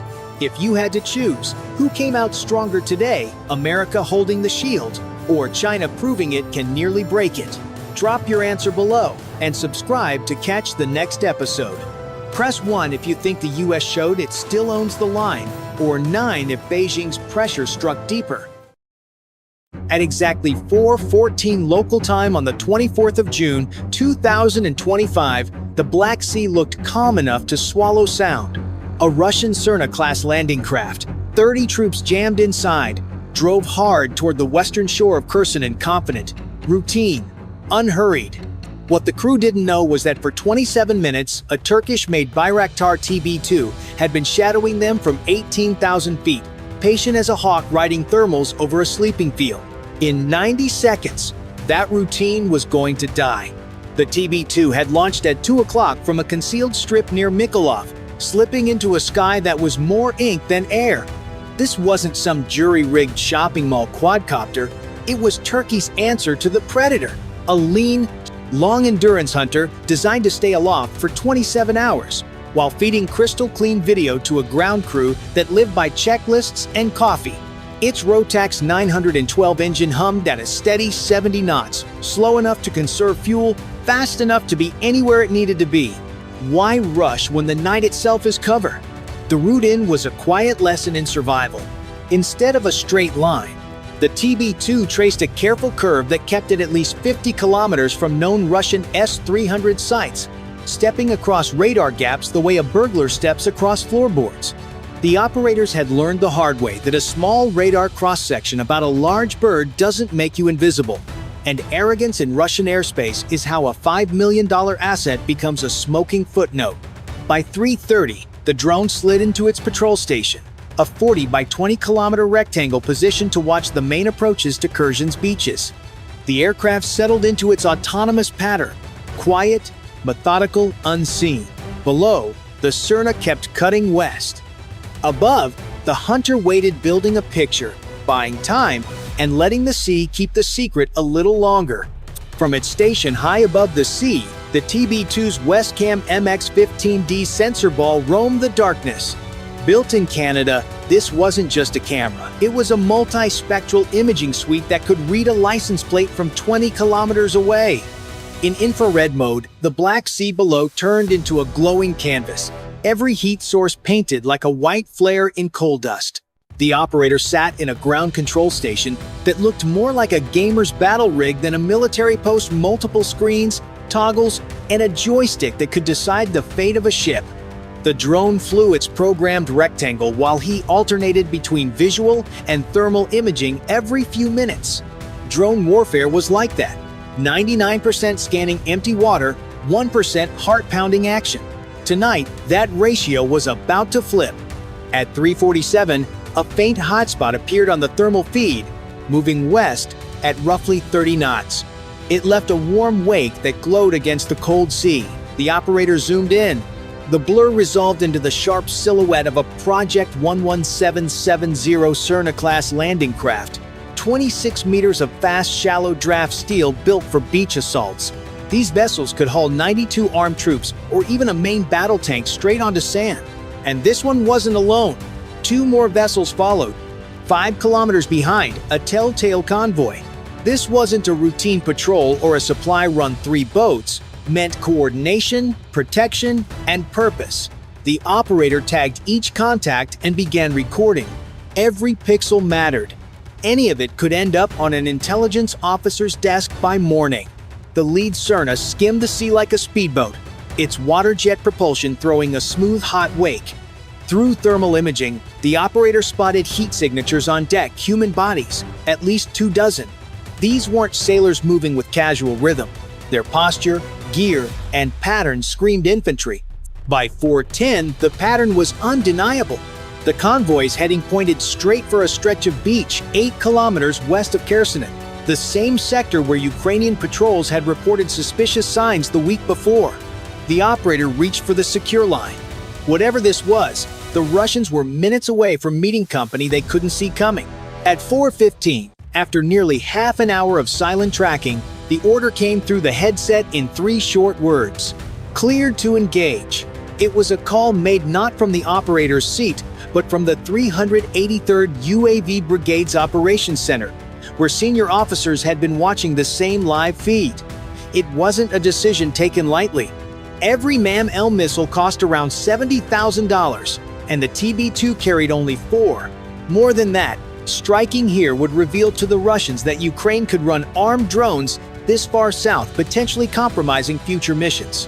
But the payoff was irresistible. Destroy the convoy before it could land, and you could shatter an operation before it began. The lead Cerna was now 15 kilometers from shore, still making 30 knots on a steady 330 degrees Celsius source.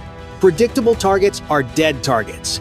The TB2's autopilot received new coordinates, breaking from its patrol box and swinging wide left into an arc that would place it directly behind the Russian column. The plan was textbook. Take out the lead vessel first to cause maximum confusion and choke the formation. The operator's fingers danced across the console, loading targeting protocols. On his screen, the image magnified until individual crewmen were visible, most clustered near the stern to avoid Win classic mistake. Bunching up made them easier to kill. Their equipment confirmed the earlier assessment: tactical vests, helmets, and assault rifles, not supply crates or cargo. Hanging under the drone's wing was the MAM-L, its name a Turkish acronym for Smart Micro Munition. Barely 22 kilograms in total weight with a 10-kilogram warhead, it was small enough to be carried by a drone, yet lethal enough to pierce light armor or shred the thin steel plating of a landing craft. The missile used semi-active laser homing, which meant the TB2 had to keep its laser pointed on target until impact. From 8 kilometers, that translated into roughly 43 seconds of unwavering lock, plenty of time for a target to start shooting back, but also the range sweet spot for a precision kill. Now, the drone banked again, settling into position. Below, the convoy plowed forward, oblivious to the fact that their mission's fate was hanging literally over their heads. The TB2 eased into its attack run, every adjustment deliberate, every second ticking toward the point of no return. Through the Westcam's 15x optical zoom, the Cerna-class landing craft now filled the operator's main display. He could see the subtle shimmer of heat radiating from its engines, the shapes of antennas, even the hull number painted along the side. The laser designator was armed but idle, waiting for the perfect range. At 12.7 kilometers, the MAM-L could technically hit, but accuracy beyond 8 kilometers began to degrade.